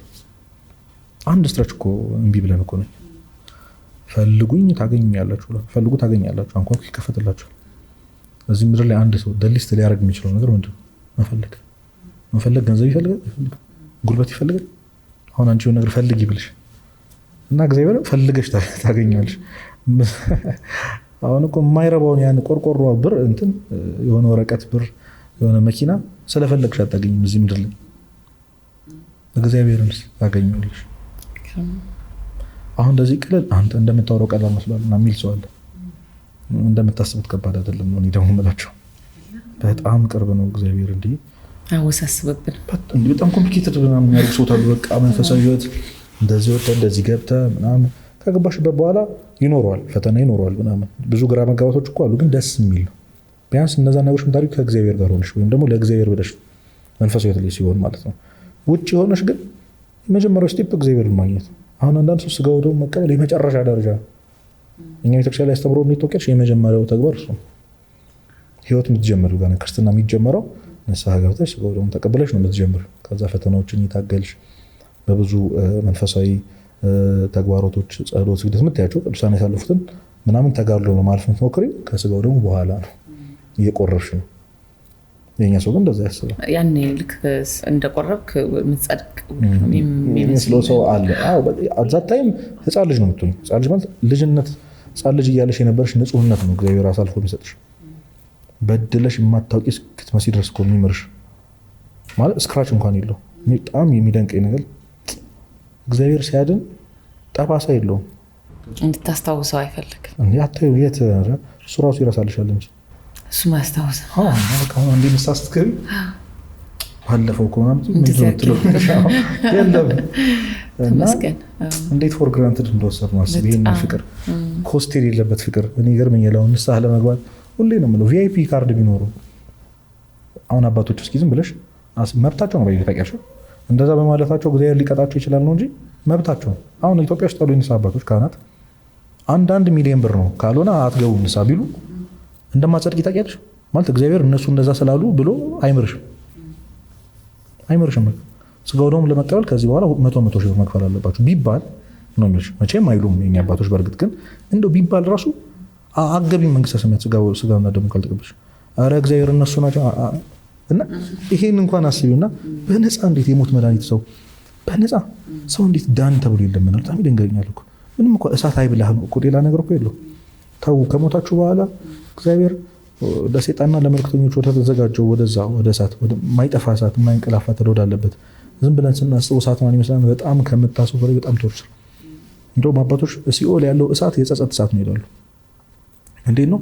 ከገባሽ በኋላ ማስተካከላት ሲሆን አንደኛ ወይኔ የሚለው ነገር አለ ቁጭቱ። አሁን በጣም ብዙ ጸጸት፣ ብዙ ሪግሬት፣ ብዙ ቁጭት አለብን ያው በህይወታችን ባረኩት የምትይው ነገር ግን የሆነ ሳለ የረሳሹ እንደዛ ሰሞን አያምሽም። ትኩስ ጸጸት ነው ሲኦል ውስጥ ያለው። ከዛ ለዘለዓለም የማያቋርጥ ማለት ነው። በጣም ስቃይ እና በጣም ቅድም በጣም ሰይጣን እኮ ሰይጣን ለምን እንደዚህ በጣም ታታሪ ነው ታውቂያለሽ? አብሮ እኮ ሲኦል ለመግባት እኮ ይዞን ለሚል ብቻው እንዳይሆን የሚያገኘው ነገር የለም። ሰው እንዴት ታዲያ ለመዳን ሰላም ለመሆን እንዴት እንደዛ አጠሪና አሁን ያወሯቸው ነገሮች ሁሉ ጫምቃሽ ልክ እግዚአብሔር ስትራጁ ቅድም የጠየቅሽኝ ሰላም የሚባለው ነገር የምታገኙ በዛ ውስጥ ነው። ስቲል የምትሆኝ በቃ እግዚአብሔር እረኛዬ ያሳጣኝም የለም በለመለመ መስክ ያሳድረኛል በረፍት ውሃ ዘንድ ይመራኛል ስትይ እና ምድር እየተገለባበጠ ሰላም ነሽ። ከዚህ በላይ ጸጋ አለ? ምድር እየተገለባበጠ ነው ልሽ እኮ ሰዎች ኮንፊውዝ እስኪሆኑ ድረስ እንዴት ነው ማታለቅሹ? እንዴት ነው ማትረበሹ? በጌታ ደስ ይበላችሁ። ደግም ይላሉ ደስ ይበላችሁ። የሚነጠቅ ደስታ የለኝም። መኪናው ተጋጭቶ እሱ ይበሳጫል። የሚጋጭ አምላክ የለኝም። ማጣው አምላክ የለም። ቲፒክ ኪራይ ጌታ መጣለ እንዴ ጌታዬ አይጎልብኝም። ጎዳና በወጣለ አብሮኝ እዛ አባጋው ኪዳን በልብስ ደስ ቢል ልብስህን ታጣለህ፣ በውሃ በምግብ ትራባለህ፣ ትጠማለህ፣ በሀብት ደስ ቢል አንድ ቀን ትከስራለህ። ሁሉም ጋራንቲ የላቸው ሁሉም ነገሮች። ዝና ብትል የሆነ ቀን ሰው ይጠላል። ጌታስ ለዘላለም ሰላም እና እኛ በቃ በጣም እንጃ አላውቅም። አይንሽ በጣም አሁን ይሄን የሚሰሙ ታውራ ራሱን ደስ የሚል ስሜት አለው እና አምሹር ብዙ ደስታ በቃ ትክክለኛ ሰዎች ፊል ያደርጋሉ። በጣም አይሽ እንግዲህ ያው ቅድስናው ስለሌለኝ አሁን እንዴት ነው መሰለሽ ብዙ ቅዱሳን ሲያወሩ በጣም እንትን የሚሉት እነሱ ህይወቱ ስላላቸው ነው። ሜቢ እኔ ያልተሳካልኝ ለዛ ይሆናል እንጂ ቢያንስ አውቀዋለሁ ህይወቱ እንደሆነ አውቃለሁ። ባልኖረው እንኳን ልክ ነው የሚለውን አውቃለሁ። እና አስቢው ከ14ቱ መልእክታት የቅዱስ ጳውሎስ የፊልጵስዩስ መልእክት እንደው እንድታነቢው ጋብዝሻለሁ። 4 ምዕራፍ ናት። ደስታ የሚል ቃል 16 ጊዜ ይጠቅሷል። 16 ጊዜ በ4 ምዕራፍ ውስጥ ነው የምልሽ። ምን ውስጥ ሆኖ እንደጻፈ ታውቂያለሽ? እስር ቤት ውስጥ ታስሮ ነው እና ታስሮ ሊያመሰግናቸው የጻፈው ደብዳቤ ነው።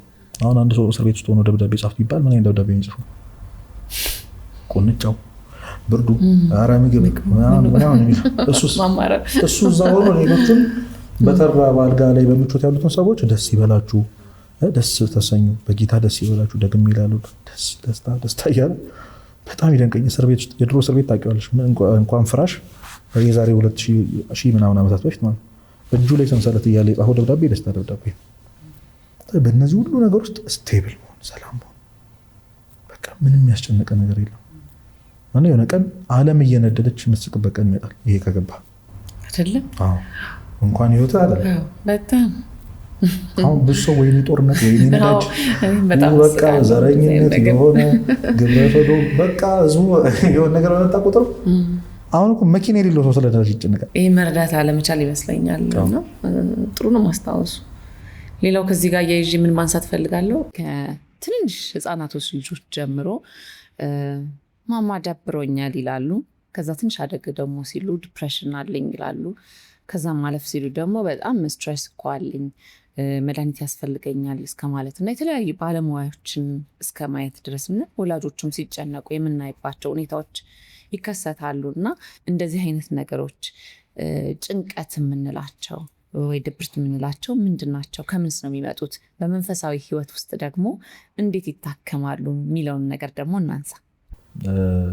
የራሴን ዩቲዩብ ከፍቼ እንትን እያስተማርኩኝ እና አንዱ ኤፒሶድ ላይ ዲፕሬሽን የሚለውን በጣም በሰፊ ሰርተንበታል። እሱን መጀመሪያ ሪኮመንድ ላድርግ ብዬ ነው። ያው ዲፕሊ እሱ ርዕስ ላይ ብቻ 50-40 ምናምን ደቂቃ ስላወራንበት ይጠቅማቸዋል ብዬ አስባለሁ። የአብዛኛው ወጣት በተለይ አሁን ከቲኔጅ ጀምሮ ያለው ጭንቀት፣ ድባቴ ምናምን በሪዝን የሚመጣ አይደለም፣ ሪዝንብል አይደለም። ካየሹ አላቅም ይልሽ ምንድን ነገር ይጨንቀኛል አላቅም፣ በቃ ኤነርጂን ይገልብኛል፣ ተኛ ነው የሚለኝ፣ ጨለማ ነው የምወደው የሚሉ ሰዎች አሉ። አንደኛ ማህበረሰቡ አካባቢያችን አይረዳንም። ቤተሰብም ትበላለህ፣ ትጠጣለህ፣ ትማራለህ፣ ምን ጎደል ነው የምትባዩ። ማንም ሰው አንደርስታንድ ያደርገኛል ብሎ ስለሚያስበው ሪሌት የሚያደርግ አይመስላችሁም። በጣም ከምንም ነገር በላይ ደግሞ እኔ ቤተክርስቲያን ለዚህ ቅርብ ናት። እኔ የሆነ ዲፕ የሆኑ ስርዓታዊ መጽሐፍ ቅዱሳዊ ምናምን በጣም ከቤታችን ከነፍሳችን የራቀ የሚመስላችሁ ሰዎች አሉ። ግን እንደዛ አይደለም። ትደነቂያለሽ። አዎ እንዲህ አክኖሌጅ ናት፣ እንዲህ እንደዚህ አላት፣ እንዲህ ምናምን ነው ለስሜቶች ለሁሉም ትምህርቶች ከዛ ጋር እና የመጀመሪያው ከሶርሱ መላቀቅ ወደድሽም ጠላሽም እንዲሰማሽ ያደርግሻል። ከሶርሱ ማለት ከራሱ ከእግዚአብሔር ከፈጠርሽ ሰውነትሽ እኮ ነው የሚያስገድድሽ።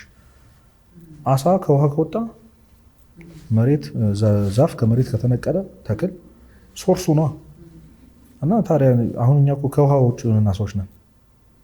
አሳ መጠየቅ አይችልም። ለምድሩ የምንፈራፈረው ለምድሩ አየር የሚያጥረኝ ማለት አይችልም። ወጥተሃል ከውሃ እና አብዛኛው ኮኔክትድ አይደሉም ከእግዚአብሔር ጋር እና ነፍስሽ እንዴት ነው? ሁለት ነገር ነው። እኛ ሁለት ነገሮች ነን አይደል? ስጋና ነፍስ ነን። ነፍስ ምግቧ እግዚአብሔር ነው። የስጋዊ ነገሮቻችን እያደረግን እንለብሳለን፣ እንበላለን፣ እንጠጣለን፣ እንዝናናለን። መማር አለብኝ ብለሽ የምታስቢውን ማድረግ አለብኝ ብለሽ እያደረግሽ ነው። ሰው የሆነ የጎደለ ነገር አለ። አንቺ ስጋ ብቻ አይደለሽም፣ ነፍስም ነሽ። ዋናውም እንደውም ነፍስ ነው ትልቁ ሚና የምትጫወተው እና አስቢው። አሁን ጾም የነፍስ ምግብ ከሆነ፣ ጸሎት ምግቧ ከሆነ፣ ልብሷ ከሆነ፣ እግዚአብሔር ደህና መሆኛ መድኃኒቷ ከሆነ ነፍስሽ እንዴት ታማሚ እንደሆነ ዝም ብለሽ ሳይው በአካል እኔ አንዳንድ የሆነች ሶስት ነበረች ነፍሴን አሳየኝ የሚል እንዴት እንደጎሰቆለች አንዲ ብናያት አይ ቲንክ ምራራላት ይመስለኛል። አንድ ይወጣ ምን አይነት ነፍስ እንዳለ ጉስቁል ያለች ትንሽ ኮይንሽ እኮ ጠቆር ሲል አሪው ነገሮኛ ሚረር ፊት እሷ እንዴት እንደሆነች አስቢ። እስከዛሬ ያልበላችበትን ጊዜ እስከዛሬ ያለበሰችበትን ማለት እስከዛሬ የተራቆተች እስከዛሬ የታመመችበትን በሽታዋን ቁስሏን ዝም ብለሽ አስቢ። ካደረግሻቸው መንፈሳዊ ህይወቶች ከእግዚአብሔር ጋር እንድትገናኝ ከሚያደርጉሽ ከራቅሻቸው ነገሮች አንጻር ነፍስሽን ስታዩ ወድቃለች። ሰው ደግሞ ስጋ ማለት እኮ ብርድ ልብስ እኮ ነው ያለ ነፍስ። ነፍስ ስትለየው በቃ ሬሳ ነው ታውቂያለሽ። ስለዚህ ለዛ ለሚሞተው አፈር ለሚበላው ለሚበሰብሰው ነው አንቺ እየሰራሽ ያለሽው። ሀው እንዴት ሰላም፣ ፍቅር፣ መረጋጋት፣ አለመጨነቅ የሚባለው ነገር እንዴት አፌክት አያደርግሽ? ምን አይነት ደስታ ነው ኤክስፔክት የምታደርጊው? መጀመሪያ ኦብቪየስ ነው። አዎ ይጨንቃል። ያለ እግዚአብሔር መኖር ያስጨንቃል። እንኳንም ተጨነቀ እንኳንም ኖቲስ አደረጋችሁት። ግን አብዛኛው ሰው ሞክሯል። በቃ አይ ለዚህ ነው ይላል። እንዳልኩሽ ቅድም ሲስተም አለ አይደለ? ትምህርቴን ስጨርስ ነው በቃ እኔ ማርፈው ይላል። ጨረስክ፣ ግራጁዌት አደረክ፣ ቅድም እንዳልኩሽ በቃ እቃ ጠባ ይጀመራል ነው። ቢደገስም 2 ቀን አይጠብቁም። እሺ ስራስ ይላል። ጎረቤት እናት አባት ይጠይቃል። በቃ ስራ ሳገኝ ነው ሁሉ ሲቪውን ይዞ ዞራል። አሁንም አያርፍም። ስራ ደግሞ ያገኛል። ጠዋት ወጥቶ ማታ መግባት ተመሳሳይ። አለቆ ይጮህበታል። የራሴ ነገር መቼ ነው የሚኖረኝ? በዚህ ደሞዝ ነው ወይ የሚኖረው? ኦብቪየስ ብታገኘው እንኳን ቅድም እንዳልኩሽ የ60 ሚሊዮን ብር መኪና ይተጨነቃል ማን። ስለዚህ እድሜ ዘመንን ሙሉ የማይሞላ ጉድጓድ ውስጥ ስከት ማለት ፊት የማያደርግ ይሻል እንዴ ነው። የሃይላንዱ ክዳን ሌላ ነው። በቃ ዝም ብሎ መታገል እንደማለት ነው። ለዛ ነው አውግስጢኖስ እኮ እግዚአብሔር የሰው ልጅን ሲፈጥር ጋድ ሼፕድ የሆነ ቫኪዩም አለ ይላል። በእግዚአብሔር ቅርጽ የተሰራ ጉድጓድ አለ እዚህ ውስጥ። እግዚአብሔር የፈጠረው ማነው ሊሞላው የሚችለው? ራሱ እግዚአብሔር። እዛ ባዶን ውስጥ ነው በጣም ከእግዚአብሔር ጋር የማይመጣጠን ታይኒ ነገር ስትወረውሪ ፍልሱ በቃ ሳትስፋይድ ሆናለሁ ብለሽ ስትሞክሪ ባዶ ነሽ ትቀሪያለሽ። እና ያንን ባዶነት ሊሞላው የሚችለው ብቸኛው እግዚአብሔርና እግዚአብሔር ብቻ። ወጣቶች ደግሞ አሁን እግዚአብሔርን መፈለግ እግዚአብሔርን መውደድ የሚባሉ ጉዳዮች ላይ ሩቅ ነን፣ በጣም ሩቅ ነን። ከመሬት ተነስቶ ይጨንቃል ነፍስህ እግዚአብሔርን ስትራቡ ድምጿን መስማት አቅቶን እንጂ የፈለግከው እግዚአብሔር ነው። እና የትኛውም አይነት ነገር ያን ጭንቀታችን ያን ዲፕሬሽን ድባቴ የምትይውን ነገር ምናምን አንተን አይሉ ሂል አያደርገውም። እንዲህ ባሰማኝ ውስጥ በጣም ብዙ የሚጨነቁ ምናምን ከዛ ጭንቀት ለማምለጥ እኮ ነው ብዙ ውስጥ እየገቡ ያሉት። አሁን ደግሞ ወጣቶች አዲስ አበባ ውስጥ የሃይስኩል ተማሪዎች ምናምን የገቡበትን ነገር እያየን ነው። ይህ ሃይፕ የሚያደርግ እንዴት ነው ከጭንቀቱ የሚያወጣ ነገር አይደል? ብዙ ድረጎች ጊዜያዊ ሆኑ እና የሚጠጣ ነገር ምናምን በጣም እያየን ነው። ጭራሽ በጣም እንደሚያኮራ ነገር ፎቶ እየተነሳ ምናምን ቲክቶክ ላይ ፖስታል። እና ምስኪን እኮ ናቸው በጣም። እኔ የሚደንቀኝ ነገር በጣም ምስኪኖች ናቸው። ቤታቸው ክፍላቸው ቆቶ እየየሉ የሚያለቅሱ ልጆች በጣም ዲፕረስድ የሆኑ ሰዎች ናቸው። ግን በቃ እንደዚህ ያሉ ምናምን ደግሞ ጠዋት ወጣና ሃይፕ ሆኖ ኧረ እኔ ማንንም አልሰማም እያለች ደግሞ ይኖራል። በሽታውን እየደበቀ ማለት ነው መደበቂያቸው። እና ኢጎ ያልኩሽ ነገር አለ ክርስትና ካልተሸነፍሽ ያስፈልገኛል ምክር በቃ እኔ አሞኛል ደህና አይደለሁም እንደማለት የሚፈውስ ነገር የለም። ህይወቴን እየመራሁበት ያለው አመለካከት ልክ አይደለም። በቃ ስርዓት ከምታበጂ ገብቶሻል ከምታደርጊው ነገር ቤተክርስቲያን ልክ አይደለም ብላ ማለት በጣም ብሶ እኮ መቅረብ የማይፈልገው አለባበሴ እንትኔ የሆነ ነገር እንዴት እቀርባለሁ ምናምን ነው። በቃ ትከለክላለች ብሎ ስለሚያስብ የሆነ ሼፕ ማድረግ ይፈልጋል በራሱ ወይ ደግሞ መስማት አይፈልግም። ጭራሽ ስርዓቱን የሚከለከለው ነገር መስማት አይፈልግም። እና አይዞሌሽን ይኖራል። ራሳቸውን ያገላሉ፣ ጨለማ ይወዳሉ። በቃ እንዴት ነው ሁላችንም ማልቀስ የምትፈልግ ነፍስ አለች። ማልቀስ እኮ እንፈልጋለን። አሁን አንዳንድ ሰው የምታልቅሽበት ምክንያት ታውቂያለሽ? እኔ አላቅም። ሪሌት ካረግሽ አላቅም። አንዳንዴ ይከፋሻል። ህይወት ኖርማል ነው። ትምህርት ጥሩ ነው። ስራ ጥሩ ነው። የትዳር ህይወትሽ ጥሩ ነው። ሁሉም ነገር ሰላም ኤክስተርናል። ግን በቃ ማልቀስ ለምን ነው? ከዛ ኢማጂን አድርጎ የሚያለቅስ ሰው አለ። እናቱ ስትሞት እና ምንድን ነው ማለቅሰው? በደንብ ሪሌት ያደርጋሉ። በእርግጠኝነት እዚህ ላይ ይሄ ነገር ሀብተን ቢያደርግ ምናምን ብሎ እንዴት ነው ሆነው ያልተፈጠረ ነገር እኮ እንዲያለቅስ ነው። በነገራችን ለምን መሰለሽ? ነፍሱ ናት። ያቺ እንባ መፍሰስ የነበረባት ስለ ኃጢአትሽ ነበር። ያቺ እንባ መፍሰስ የነበረባት እና ነፍስ ናት የተራበችው፣ ነፍስ ናት የደከማት። እና የሳድ ሶንግስ ብለው ሰርች አድርገው ገብተዋል በደንብ። አሁን ደግሞ ብሷል። እኔ ጭራሽ የሆነ ሰዓት ፐርሰናል እየገባ አካውንታቸው ላይ መናገር ጀምሬ ነበር። እኛ ለሰው ተስፋ ለመስጠት እንጋጋጣለን፣ እናንተ ደግሞ ይሄ እንዴት ነው በሚያሳዝን ክላሲካል አድርገው የሆነ ጽሁፍ እኔ ብቻ ነኝ ግን እንደዚህ ብቸኝነት የሚሰማ ሰው መሀል ሆኜ ብቸኝነት የሚሰማ አሁን ማን ምን ብለሽ ረዳሹ ነው የሚባለው ሰው ከዛ ኮሜንት ላይ ሳይለንት ሪፖስትድ ምናምን ይልሻል። ዋትስጠቁኝ ከዛስ ሻውን ከዛስ ምን አይገባኝም። ለምንድን ነው እንደዚህ ፖስት የምታደርጉት እላቸዋለሁ። ገባና እውነት ግን እንደዚህ አለመረዳት ይመስለኛል። አሁን በቃ የተራበሽ ነፍስ አለች ክርስቶስን ትፈልግ ስትለኝ እውነትም ለካሱ ይፈልጋል ውስጣችን። ፔን እኮ በጣም ፈንዳሜንታል ነገር ነው ክርስትና ላይ። ፔን እንባ በጣም አስፈላጊ ነገር ግን ለየትኛው ለትክክለኛው ቫሪብል ለሆነ ነገር ነው መሆን የነበረበት። እኛ ግን አያልቅም በቃ መቼም ቢሆን ሪሳይክል ነው። እና ደግሞ ኢንስታግራም ቲክቶክ ምናምን አሰራራቸውን ታውቂያለሽ። አልጎሪዝም የምትፈልጊውን ነገር ያውቋታል። ስክሮል ስታደርጊ የሚያሳዝን ነገር ስክሮል ስታደርጊ የሚያለቅስ ሰው፣ ብቸኝነት፣ እኔ ማንም አይወደኝ የሚል ሰው፣ እንዲህ ተከርተን ተጎድቼ የሚሉ ቪዲዮዎች አይደል ከፊልም ሲን እኮ እኔ በጣም ይደንቀኛል። ከፊልም ሲን ቆርጠው ያቺ ብቻ ቅስም ሲሰበር የተታቃል ቋ ሲል ነው ቅስም የተሰበረው ምናምን የሰማሁት እኔ እየተወነ እኮ ነው። ከዛ ባክግራውንድ በጣም የሚያሳዝን ክላሲካል አለው እሱ ያለቅሳል። ቁጭ ቪዲዮ ነው ጥሩን ታለቅሳው አረ ይመጣል በቃ አምባሽ እውነት ነው። ዘግተሽው ማሰብ ትጀምሪያለሽ። ማንንም ረድቶ አያውቅም እንደዚህ እኔ መሰሙኝ ከሆነ እንደዚህ አይነት ኮንተንት ክሬተሮች አቆሙ። ተው ፕሊዝ በቃ ተው። እውነት የማንን ነፍስ እየገደላችሁ እንደሆነ አታውቁም በእውነት። ወይ መፍትሄ የለው በጣም ፖለቲክ የሆኑ ይመስላችኋል አንዳንዴ በጣም አርቲስቲክ ምናምን ይመስላል አይደለም መስሎ ሆነ። አስቢ በቃ ክንፏ የተሰበረች ወፍ አግኝቼ አከምኳት ሲሻላት በረረች ምን ከዛስ ከዛውነትህ ነው ምናምን ይላል ኮሜንት ላይ። አዎ አግዢው እንዲ አም ሶሪ በጣም ይሄን በመናገሬ ግን አይጠቅም፣ ምንም አይጠቅም፣ ማንንም አይጠቅም። እና ኮንተንት ክሬተሮችም ተው፣ እናንተም ተው። ቲኔጀር በጣም እየተጎዱ ነው። በጣም ሃይስኩል ተማሪዎች ባይገርምሽ አድሬስ ማድረግ አልቻለም። እኛ ራሱ አሁን በጣም ብዙ ጊዜ የምጋበዘው የምንለውም ግቢ ጉባኤ ላይ የሃይስኩል ተማሪዎች የግቢ ተማሪዎች ጋር በተለይ የሃይስኩል ተማሪዎች ጋር አይሰሙሽም፣ ፍላጎቱም የላቸውም። በቃ አሁን ህይወት ያ የሚል መሰላቸው፣ ማራዳነት መስሏቸዋል፣ ኩል መሆን መስሏቸዋል። እንዴት ትመልሻቸዋለሽ? ልክ ናቸው ብለህ ፋራነት ነው ይሄ። እንደ ትራዲሽናል ነገር ነው ሃይማኖት ስሙን መቁረብ ምናምን ቢሆን ሪሊጂየስ ነገር። አሁን ጭራሽ በግቢ ተማሪዎች ብሷል ኤቲስቲክ መሆን። አሁን ደግሞ እግዚአብሔር የለም ማለት አይ እኔ በሃይማኖት መታቀፍ ምናምን ይሄ መገዛት አይፈልግም። እሱም ታዩ መክረሹ መስተካከል አይፈልግም። ቢፈልግ እንኳን ልክ እንዳልሆነ በተናገርሽው ጋር ገብቶ አሁን እህቶች ይሻላሉ። እህቶች ለምሳሌ እያለቀሱ በቃ ህይወቴን ቀይሯል። ወንድ ልጅ ግን አይልሽም። የሆነ ኢጎ አለ እና አንተን ብዬ እንዳይመስል ይችላል አንተ ስላልከኝ ሳይሆን ስላመንኩበት እሱ ራሱ አይፈልጉትም። እና ኢጎ ካለ አይሰማሽም ማንም ሰው።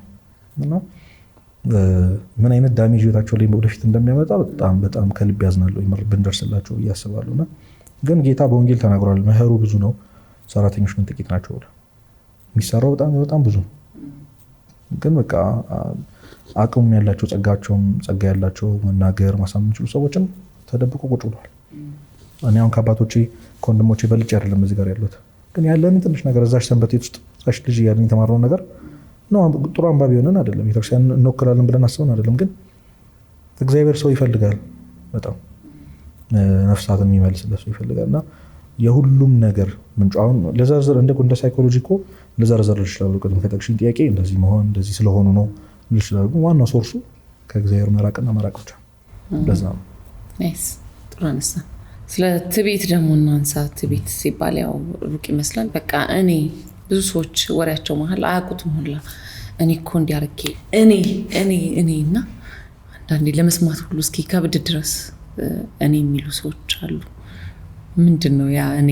በክርስትና ደግሞ ስናየው ኮር ፖይንት ኦፍ ክርስቲያኒቲ እኔና እኛ በቃ አለቀ። እኔ እኮ አድኝ ወደ አለመዳን መንገድ ነው የምትሄጂው ጭራሽ። የወንጌል ወይም የክርስትና ትልቁ ፕሪንሲፕል ክርስቶስ ተናግሯል። ሊከተለኝ የሚወድ አለ። ያው ክርስትና ማለት ክርስቶስን መከተል አይደል?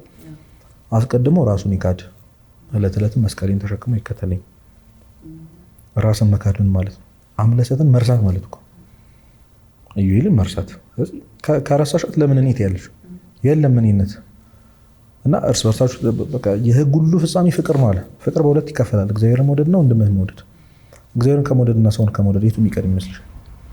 ሰውን ወንድምህን።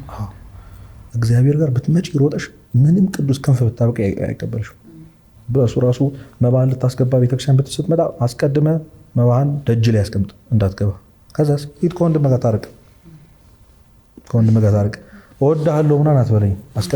በአይን የምታየውን ወንድምህን ሳትወድ እንዴት ማታየኝን እወድሃለሁ ትላለህ?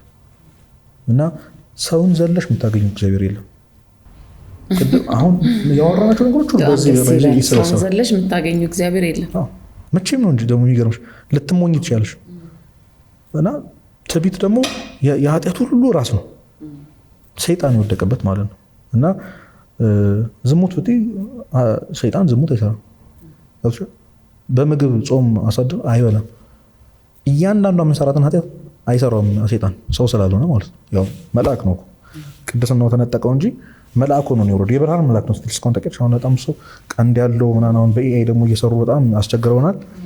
ቀንድ ያለው የሆነ ጥቁር አይደለም። መጽሐፈ ኢዮብ ላይ ራሱ እኮ ከመላእክት እንዳንዱ ሆኖ ቀረበ ይላል። መላእክት እንኳን አላወቁትም፣ አብሯቸው ቆሙ።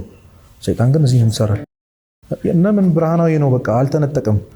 ያን የነበረው ሳጥናኤል የነበረው ግሬሱ አለ፣ ቅድስናውን የተነጠቀው ገብቶሻል። ቅዱስ አይደለም ርኩስ ነው እሱ። ሌላ ኃጢአት አይሰራም። ትልቁ ኃጢአት ትዕቢቱ ነው። ስለዚህ ሰይጣን የምትመስይበት ኃጢአት እኮ እኔ ካልሽ በቃ ሰይጣን ሪፕሬዘንት ታሪው ሰይጣን ነው። ክርስቶስ ለሰከንድ እኔ ሳይል ነው ያለፈው። ለሰከንድ ዝም ብለሽ አስቢ። እንደ ኖርማል ራሱ ፌር አይደለም። አረ እግዚአብሔር እንኳን እንደዚህ አይልም ብለን የምንከራከርበት ነጥብ እየተበደልኩ እየገፉኝ እንደዚህ እያደረጉኝ እንዴት ጌታ ምን አለ? ጠላትህን ውደድ፣ የሚጠሏችሁን ውደዱ፣ ለሚያሳድዷችሁ ጸልዩ፣ ለሚረግሟችሁ መርቁ። ምን እናርጎሽ? እኔ ሼፕ ብናደርግላችሁ ደስ ይለኛል። ጌታ ነው ያለው። ምን እናርግኝ? አስቀድመ ራስህን ካድ፣ እርሳው ራስህን። ራሱን የካደ ሰው ዝም ብዬ ላስረዳሽ፣ አሁን ግራ እንዳይገባቸው። አሁን አንቺ የሆነ ሰው ከዳኝ ኢዩኤል ከዳኝ ብለሽ ልታወሪ ትችላለሽ። ፖድካስት እመጣለሁ ብሎ ቀረብኝ ነው ገብቶሻል። ገንዘብ አበድሬው አልሰጥም አለኝ ዋሸ ማለት ነው። ኧረ እኔ አልተቀበልኩም ደግሞ አላቅሽም ሲልሽ ማነሽ አንቺ ሰው ፊት የሚሰማሽ ስሜት ወገርሽ ብሩስ ይቅር እንደው ይባላል እንደዚህ ሰው ልጅ እንዴት እንደዚህ ሆናል እንዴት ይክዳል? እሱን ሰውዬ ማለት ሲከዳሽ ያለውን ሰውዬ ማለት አምለሰት ራሷን ስትክድ ማለት ነው። ገንዘብ እኮ አለሽ የአንቺ አይደለም ስትያት ገብቶሻል።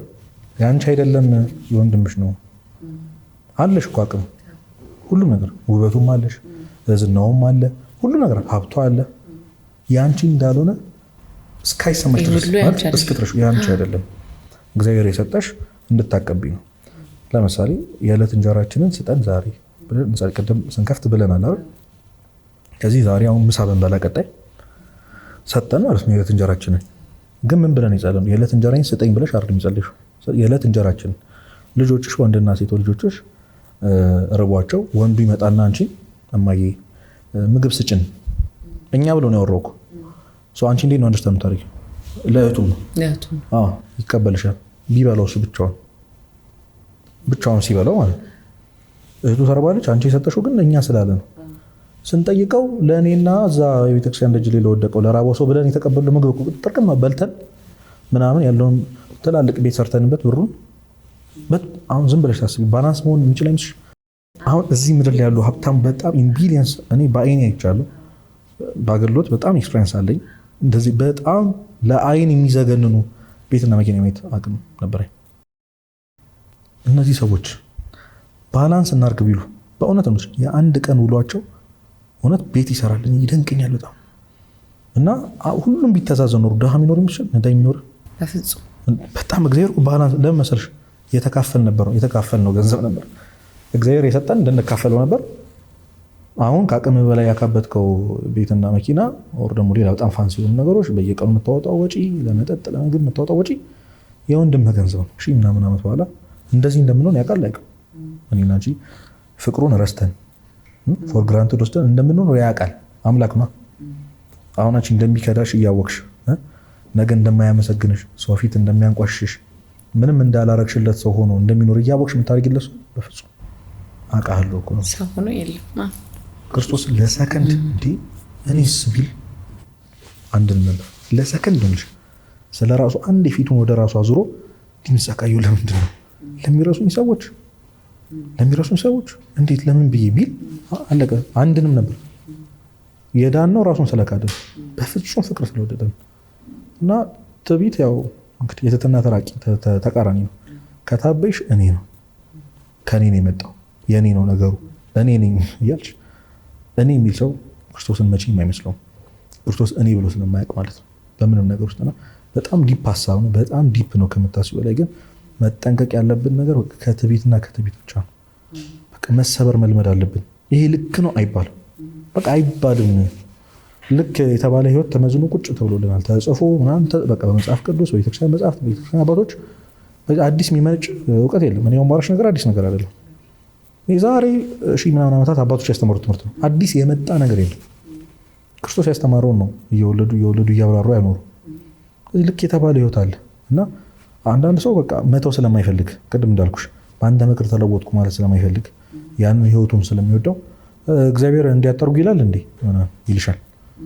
ከዛስ በጣም ያስደነቀኝ እንትን አለ እግዚአብሔር እንዳንተ መሰለ እንዴ የሚልሽ አጋጥሽ ጋር እግዚአብሔር እኮ እንደ ሰው አይደለም ይረዳል። እግዚአብሔር ልብን ነው የሚያየው የሚሉ ሰዎች ደግሞ አሉ። አዎ ልብን ነው የሚያየው ግን በልብ ደህና ነው ወይ ነው አለ። እንደዛ ስላልክ ብቻ ልብን ነው የሚያየው ያንን የሚመክረን ሰው ስላልሰማ ብቻ ደህና አትሆን እና ትዕቢት ያሳውርሻል፣ እውር ነው የሚያደርግሽ። በጣም እግዚአብሔር በእውነት ይጠብቀን ከዚህ አሜን በይ። አሜን አሜን አሜን። እግዚአብሔር ይጠብቀን። ከታበይሽ እንዳልኩሽ ነው አትመለሽ። ያዕቆብ መልእክት ላይ እኮ አጋንንት ያምናሉ ይላል ይንቀጠቀጡማል። ምን ማለት ነው? አምላክ እንደሆነ ያውቃል። የማይመለሱ ለሚመስልሽ ነው ትዕቢተኛ ሰው። ስለዚህ ልክ ነኝ ብሎ ማሰብ እንዳድኝ ያደርግሻል። ለምን ይሄ ሰውዬ ምክር አይሰማም፣ ተግሳጽ አይሰማም፣ እግዚአብሔርንም አይሰማው። ንቀት ያለበት ሰው በቃ በየትኛው መንገድ እኔ ማንም ተነስቶ እንትን አይለኝም ምናምን የሚል ሰው የሚኮፈስ ሰው የህይወት መንገድ ይሄ ነው ብሎ ልክ ነው ብሎ የሚያምን ሰው ብዙ ግን አይታወቀውም። አይዘው ታውቆት አይደለም ራሱ ያደረገ ከሱ በላይ ኃይል እንዳለ ክርስቶስ እንዳለ አለመረዳት፣ አለማወቅ፣ አለማስተዋል ይመስለኛል። ምክንያቱም እሱ የፈጠረው እስኪመስል ድረስ አንተን አግዞ አንተን ያገዘ እሱ ሰርቶ አግኝቶ እንደሆነ ማሰብ፣ እሱ የደረሰልህ በራሱ ጎብዝና እንደሆነ አድርጎ ማሰብ እና አንዳንድ ሰዎች ትዕቢት ምናምን ስንል አሁን ኧረ ኩራት ምናምን ኧረ እሱ አይኩራራ ምናምን፣ ኩራት ብቻ እኮ አይደለም። እሱን እያልን አይደለም፣ እሱን እያልን በጣም ኮንሱም ሁሉ ነገር ወደ አንተ ኮንሱም ማድረግ ራሱ ኃጢአት ነው። በቃ ማነህ አይደል እንዴ? ሁሉ ኮንሱም ማድረግ በቃ ያንን እንዴት አይቻልም? እንደዚህ በጣም እና ቤተክርስቲያን በዚህ ካህናትንም ተሾመው ባላንስ ለማድረግ ነው። እነ ቅዱስ ዮሐንስ አፈወርቅና በዘመናቸው በጣም ባለጸጎችን ይገጿቸው ነበር። ወንድምህ እዛ ተርቦ አንተ ሀብት እያሉ ማለት ነው መምህራን። አሁን መቼም የሚሰማ ሰው አይኖርም በእርግጠኝነት አሮጣልኝ ነው የሚለው። ምንስ ቢሆን አይደል ገንዘብ ያለው ሰው ትንሽ በቃ ዝናለኝ ብሎ የሚያስብ ሰው ሰዎች እንዴት እንደሚያናንቁ እናውቃለን። እና ቤተክርስቲያን ይሄ ነው ዓላማ፣ ለሁሉንም ባላንስ አድርጋ ማኖር ነበር። ግን የሚሰማ ሰው የለም። አሁን ለምን ትዕቢት እንዳትሰም ያደርግሻል፣ እንድትታወር ያደርግሻል። እግዚአብሔር ትዕቢተኛን ይጠላል ነው፣ ይጸየፋል። ናኩት ነው የሚለው፣ ይንቅሻል። እግዚአብሔር ከናቀሽ ደግሞ አስብ ፍቅር የሆነው አምላክ ሲንቅሽ። እንደምን ትዕቢት ማለት በቃ በእግዚአብሔር ዙፋን ላይ ተቀምጦ እንደመፍረድ ነው። ፈራጅ መሆን እኔ ነኝ ያደረኩት እንደማለት ነው። እና እኔ የፈጠርኳችሁ ያለውን ዲያብሎስ ነው ምን መስለው። ስለ ፍቅር ደግሞ እናውራ። እንደው የሕግ ሁሉ ፍጻሜ ፍቅር ነው። በመንፈሳዊ ህይወት ውስጥ ፍቅር ምንድን ነው? እውነት ለመናገር እኔ እንደው ስለተጠየቁ ላውራ ነው እንጂ የሚዳሰስ ነገር አይደለም፣ የሚጨበጥ ነገር። ፍቅር የእግዚአብሔር ሌላኛው ስሙ ነው። የመጀመሪያው ነገር ማወቅ ያለብሽ እግዚአብሔር ፍቅር ነው ነው የሚለው አንደኛ ዮሐንስ ላይ። ስለዚህ ፍቅር ስትይ የእግዚአብሔርን ስም እየጠራሽ እንደሆነ ማወቅ ያለብሽ። ምንም እንትን የሆነ ስሜት ሆነ አይደል፣ እግዚአብሔር ማለት ክርስቶስ ማለት ነው ራሱ። ምክንያቱም ከሱ በላይ ሌላ ሪፕሬዘንት ሊያደርጉ የሚችለው በጣም አያሉ እንትን የለም። ትክክለኛ የፍቅር ምሳሌ የፍቅር ምንነቱን ያሳየን ክርስቶስ አይነት አለው። ቅድም እንዳልሽኝ የቤተሰብ ፍቅር አለ፣ የጾታ ፍቅር አለ። ግን በእነዚህ ሁሉ ውስጥ በዚህ ተግባራቸው አንድ አይነት ነው። አንድ አይነት ነው። የሆነ ፍጻሜሽ ምናምን ሊለያይ ይችላል እንጂ የባለትዳር ፍቅር ነገ ለልጆች ይሆናል፣ ዘርን ትተኪያለሽ ምናምን እያልሽ ትሄጃለሽ እንጂ አይነቱ ነው የሚለያየው እንጂ ፍቅር ፍቅር ነው። እና ፍቅር የሕግ ሁሉ ፍጻሜ ናት ይላል የሕግ ሁሉ ፍጻሜ። አንደኛ ቆሮንቶስ ምዕራፍ 13 ስታነቢው ልክ እንደ ቅድም እንዳልኩሽ እንደ መጽሐፈ መክብብ ሁሉም ነገር ከንቱ እንደሆነ ይነግርሻል። ያለምን ካልሽኝ ያለ ፍቅር ይላል። እንደ መላእክት እንኳን ይላል መላእክትን የማነጋገር የማየት አቅም እንኳን ቢኖረኝ ፍቅር ከሌለኝ ከንቱ ነኝ። እንደ መላእክት ብዘምር ፍቅር ከሌለኝ እንደ ጽናጽል እንደሚጮህ እንደ ብረት ነኝ። ፍቅር ከሌለኝ ከንቱ ነኝ። እያንዳንዷን በጣም እኛ ክብር ነው በጣም መድረስ አለብን ብለን የምናስብበት እንዳለ ዘርዝሮ ሁሉም ቦታ ላይ ፍቅር ከሌለኝ ከንቱ ነኝ፣ ፍቅር ከሌለኝ ከንቱ ነኝ ይላል። እና በዜሮ የሚያባዛብሽ ነገር ፍቅር ሁሉን ነገር ነሽ። እና ምንም ነገር ብታደርጊ ያለ ፍቅር ካላልሽ ቅድም ስለ ኢንቴንሽን እያወራን ነበር። ለምንሽ ፍቅር ካልሆነ በስተቀር አትድኝም እና አይሳካልሽም። በጣም ብዙ ነገር አካልሽ ብዙ ነገር አደረኩ ስትይ ክርስቶስ አላውቃችሁም ይላል እኮ ነው የተባለው። እንደት ክርስቶስ ከዛ ይጠብቅን ሄደን አላውቃችሁም ይላችኋል። በስምህ አጋንንትን አላወጣንም፣ በስምህ አላስተማርንም፣ እንዲህ አላረግንም ሲሉትን አላውቃችሁም አስተምረው እኮ ነው። እነሱን ማለት ፍቅር የጎደላቸው ሰዎች ናቸው። እና እኔ በጣም ሂል የሚያደርግ ማለት ራስን ደህና የሚያደርግ ነገር ቅድም ስለ ትዕቢት አነሳ ነው እንጂ ትክክለኛ መነሳት የነበረበት ይሄ ነበር፣ ራስን መካድ የሚለው ነገር ቅድም ያልኩሽ ማለት ነው። እና ራስን መካድ ነው ትክክለኛ ፍቅር ለሰው ብለሽ አሁን ላንቺ ብዬ እኔነት ሲመጣብኝ አይተውት ብዬ እንዴ አንተስ አስብ 20 ብር ኖሮኝ ምናምን ያለችኝ 20 ብር ብትጠይቂኝ 20 ብር ብለሽ አይምሮሽ ምንድን የሚለው እንዴ አንቺስ ቆይ ለዚህ ይጠቅምሻል ብሎ አይምሮሽ ቶሎ ካልኩሌት ማድረግ ጀመረ። ፍቅር ሲኖርሽ ግን ትክጂዋለሽ። ምን ትዝ አይልሽም ኢዩኤል ማን ነው አምለሰት ማናት ነው አይመጣልሽም ጭንቅላትሽ አውጥተሽ ትሰጪዋለሽ። ወንድምሽ ነው እህትሽ ናት። ከዛስ መስቀል አለው አይሽ አሁን 20 ብር ስታወጪ ደግሞ የታክሲ ትቸገሪያለሽ ምናምን አስቀድሞ ራሱን ይካድ። ከዛ እለት እለት መስቀሌን ተሸክሞ ይከተለኝ ማለት ከዛ መስቀል ደግሞ አለው ህመም አለው ፍቅር ሁሌም አይደል ሳክሪፋይስ የምታደርጊው ነገር አለ።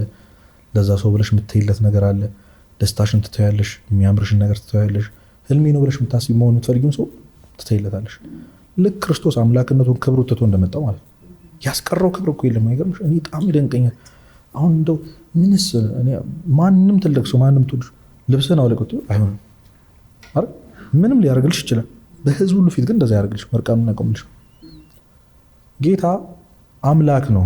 ገብቶሻል? ክብሩን እኔ እንዴት ልግለጥልሽ? መላእክት ግራ ተጋብተዋል የዛ ቀን። ሚካኤል ተደመቁ ነው፣ ገብርኤል አርመመኑ፣ ዝም አሉ፣ ግራ ገባቸው። ምንድነው ሀፕን እያደረገ ያለው ማለት ማየት የማይችሉት አምላክ ነው። ገብቶሻል? በአይናቸው እነሱ ይገላቸዋል፣ ብርሃኑ ያጠፋቸዋል እነሱ።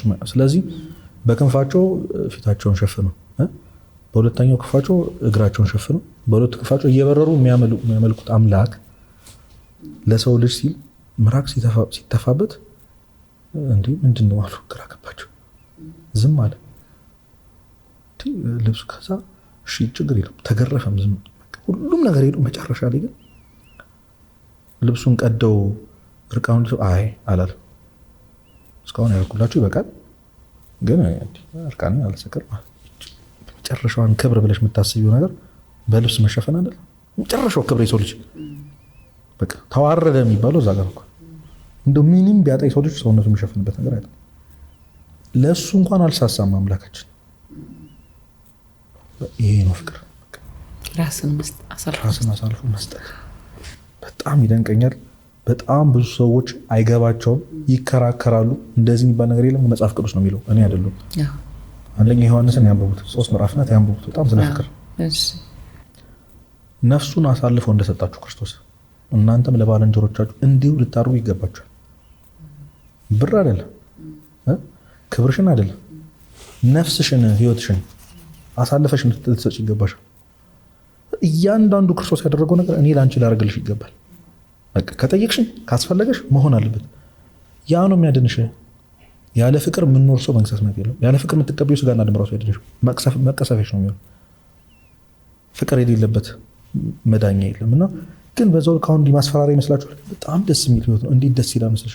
ራስሽን ለሰው አሳልፈሽ መስጠት፣ አገልጋይ መሆን እኮ ነው የክርስቶስ ሰው መሆን። ክርስቶስ አሁን ከዚህ በኋላ እንደ ብሉይ ኪዳን በደመና ተገልጦ እንትን አይልሽም፣ ባይዚ እንዲያርግ አይልሽ። በሰው ነው የሚያድንሽ፣ በሰው ነው የሚመልስሽ። እና የጌታ እጅ መሆን እንዴት ደስ ይላል መስልሽ? አገልጋይ በአንቺ ምክንያት ነፍሳት ወደ እግዚአብሔር ሲመለሱ ፈገግ ሲል ሰው ማየት እውነት እኔ በጣም በቃ። እስኪ ረዳት ፖላይትሊ የሚያወራ ሰው አለ ታክሲ ለረዳት ቲፕ ሰጥተን እናውቃለን? እስኪ ሞክሩት። እውነት የምታዩ ፈገግታ ወይኔ በጣም የሚደንቅ ነው። መቼ መሰለሽ የተማርነው ግቢ እያለን ሁሉም ነገር ፕራክቲካል የምትማሩ እና አዩዋቸው አስተናጋጆቹን በጣም የሚያደክማቸው። ግቢ ላውንች ላይ ራስሽ ነው የምታስተናግጁ። እንዴት ነው ሄደሽ ካርኒ ቆርጠሽ ምግቡን ከዛ ቦታ ነው ተወስዱ፣ ግን ተሪያት መልሽ መቼም ቢሆናል። እና አስተናጋጁን በጣም የሚያደክመው ምንድነው እቃ ትንሽ ስለሆነ እየዞረ ብርጭቆ ይደቅማል። አለቀ ብርጭቆ። በጣም እኮ ሼም የሚያስይዝ ነገር ነው። እቃውን ስብስብ ባለ ይዘ ነው ሰው ሁሉ እንዲህ አንተ ምን ያረክ ነው የተባለ እንዴት ትሪ ምናምን ይዘሽ ፈገግታ ሙሉ ለሙሉ አታሳርፊ ትችላለሽ፣ ግን ያደረግሽለት ነገር በፍቅር እንዲያምን ታደርጊዋለሽ። ሰው አለ ለካ። በጣም ብዙ ሰዎች በሰው ተስፋ ቆርጧል አይደል? ብዙ የምናያቸው ቪዲዮዎች፣ ብዙ ሰው ላይ ያለው መጨቃቀን። አሁን ኧረ እንደዚህ ነገር የለም አንቺ ምክንያት መሆን እንዴት ደስ ይላል። ሰውን በፍቅር ድጋሚ እንዲያምን ማድረግ፣ ለማታውቂው ስትሬንጅ ሰው ታክሲ መክፈል፣ መስጠት፣ ራንደምሊ ካይንድ መሆን። አታውቀኝ እያልሽ አንቺን አይደለም የሚያስበው ነገራችን ላይ እግዚአብሔርን የደረሰለትን እግዚአብሔር። ግን ይህም ደስታ አሁን ለሚያደርገው ሰው ነው እንጂ ለሚደረግለት አይደለም ብዬ አስባለሁ። ምክንያቱም ስትመካ በሱ ተመክተ ነው ሰው ያስደስተኛል ወይ ሰው ያግዘኛል ሰው ይደርስልኛል ብለህ እንዳጠብቅ ደግሞ አይደለ? አሁን ኤክስፔክቴሽን ደግሞ የምታደርጊያቸው ነገሮች አሉ። ቅድም እንዳልኩሽ እኮ ኢንቴንሽንሽ ውጤትሽን ይቀይሯል። ሰው አንቺ አሁን ለኔ ነገር ብታደርጊ ግን ዛሬ ምክንያትሽን ያደረግሽበት ምክንያት አላውቅም። ባይዚ እንደወድሽ ምናምን ካረግሽ ውጤቱም እንደዛ ነው የሚሆነው። ባይዚ እኔም ደስ እንዲለኝ ከሆነስ እሱ ነው ኮምሽ በትክክል ያንን ሰው ወደሹ። እኔ ደስ እንዲለኝ ባይዚ ትክክለኛ ሀሳብ ራሱ አለ። ሰውየውን ወደሹ በቃ ፍራርተሽለት የምታደርጊለት ወደሹ ለዛ ሰው ብለሽ አንቺ ምንም ስለምታገኘው ነገር አሁን አንተ ሰው በመስጠት ረካለው። አዎ እሱን ለማለት ነው። እሱም ራሱ አንድ ትዊት ነው። በጣም የምንቃወመው ነገር አይደለም፣ ግን መሻሻል ያለበት ነገር ነው። ጄኒሊ ሰውየውን ወደሹ ይጠቅመዋል ብለሽ ነው። ይሄን አሁን ይከብዳል እና የሚሉ ሰዎች አውቃለሁ፣ ግን ፕራክቲስ ነው። በቃ በየቀኑ ቤተሰቦች ለምሳሌ አሁን ቤተሰብ ወንድማማች ምናምን ፉክክር ይኖራል ምናምን ታውቂያለሽ፣ እና የሆነ ትክክል እስኪመስል ድረስ እንዴ ነው መጣላቱ ምናምን። አሁን በጣም ቤስት ፍሬንዶች የሚባሉ ሰዎች መሰዳደብ ኖርማል ነው፣ ግን አይደለም። አሁን ካይንድ ስትሆኝላቸው ግራ የሚገባቸው ሰዎች የሉ። ድሮ እንትን የምታያቸው ሰዎች ችግር የለም የኔ ወንድም ምናምን ትያቸው መቼ ነው እንደዚህ ሆንከው ምናምን ትባያለሽ። ከሱ ጋር ትንሹ መጀመር አጠገብሽ ካሉ ሰዎች ቀስ እያልሽ ነው ጠላትሽን ወደ መውደድ ደረጃ የምትደርሺው። በነገራችን ላይ አባ ዮሐንስ አፂር ውሃ ሊቀዳ ሄዶ ቤቱን ይዘርፈዋል ሌባ ማለት ነው፣ እና ደረሰበት፣ አገዘው፣ እቃ አገዘው። ሰውየው እኮ እየወጣ ነው ሌባው ከቤቱ እቃ ይጭንልሻል አገዘው። መጨረሻ ላይ አላየውም፣ እሱ አብሮ የሚዘርፈው ሰው መስሎታል። የቀረህ እቃ አለ ብሎ ጠርቶት ሰጠው። ሳይው ደነገጠ። እሱ ባለቤቱ ከጠቀመህ አንተ ምናምን ጂንቡ ስብር አለ ሰውየው፣ ተመለሰ። በጣም ብዙ ሰዎች ማርያም ነው፣ በጣም ብዙ ሰዎች የተቀየሩት በፍቅር ምክንያት የሆነ ነገር አይተው ነው፣ በጣም ተደንቀው። ብዙ ቅዱሳን ለሚወጋቸው ሰዎች በጣም በዘመን አሁን ስንሞት እንበዛለን የሚባለው ነገር ሰው ብዙ ያበሳጫል አይደል? ታውቂያለሽ? እንደዚህ እንዴት ይባላል? ስንሞት እንበዛለን እየተባለ ነው የተደፈርነው ምናምን። ስንሞት እንበዛለን ማለት አንተ ስትታረድ የሆነ ሰው ክሬት ይደረጋል ማለት እኮ አይደለም። ሰማዕታት ዘመን ላይ ህዝብ በተሰበሰበበት ነው የሚያርዷቸው፣ የሚገሏቸው፣ ለአንበሳ የሚሰጧቸው። እና ለሚያርደው ሰው ቀና ብለው ጌታው የሚያደርገውን አያውቅምና ይቅር በለው፣ እሱ እኮ ስላላወቀ ነው ስላላየህ ነው። አንተ ሰውየው ማረዱን ትቶ እኔ ክርስቲያን ነኝ ማለት ይጀምራል። እሱም ሰማዕት ይሆናል። ህዝቡ ሁሉ ባሳዩት ፍቅር ነው የሚመለሱት። ሃይማኖታቸውን ሰብከው ክርስቶስ አምላክ ነው ብለው አይደለም ሰማዕታት፣ ያሳዩትን ፍቅር እግዚአብሔር ይወድሃል ተመለስ ይሉታል። ለጣዖት ስገድ የሚሏቸው ንጉስ እነሱ ስብከት ነው ያዙት። ፍቅር ነው የሚያሳዩት፣ ፈገግታ ነው የሚያሳዩት። እንደ ፍቅር ኃያል ነገር የለም። ለምን? ራሱ እግዚአብሔር ስለሆነ፣ ፍቅር እሱ ራሱ ስለሆነ የገዛንም እንደዛ ነው። እሱ ገዝቶ እና በጣም ብዙ ሰው ቅዱስ ተርጉማል። 3 አይነት ሰዎች አሉ ይላል። ባሪያ፣ ሰራተኛ፣ ልጅ ይላል። ሰራተኛ ማነው? ባሪያ ስራ የሚሰራው እንዳይገረፍ ነው እንጂ ምንም ያገኘው ነገር የለም፣ እንዳይቀጣ ብሎ።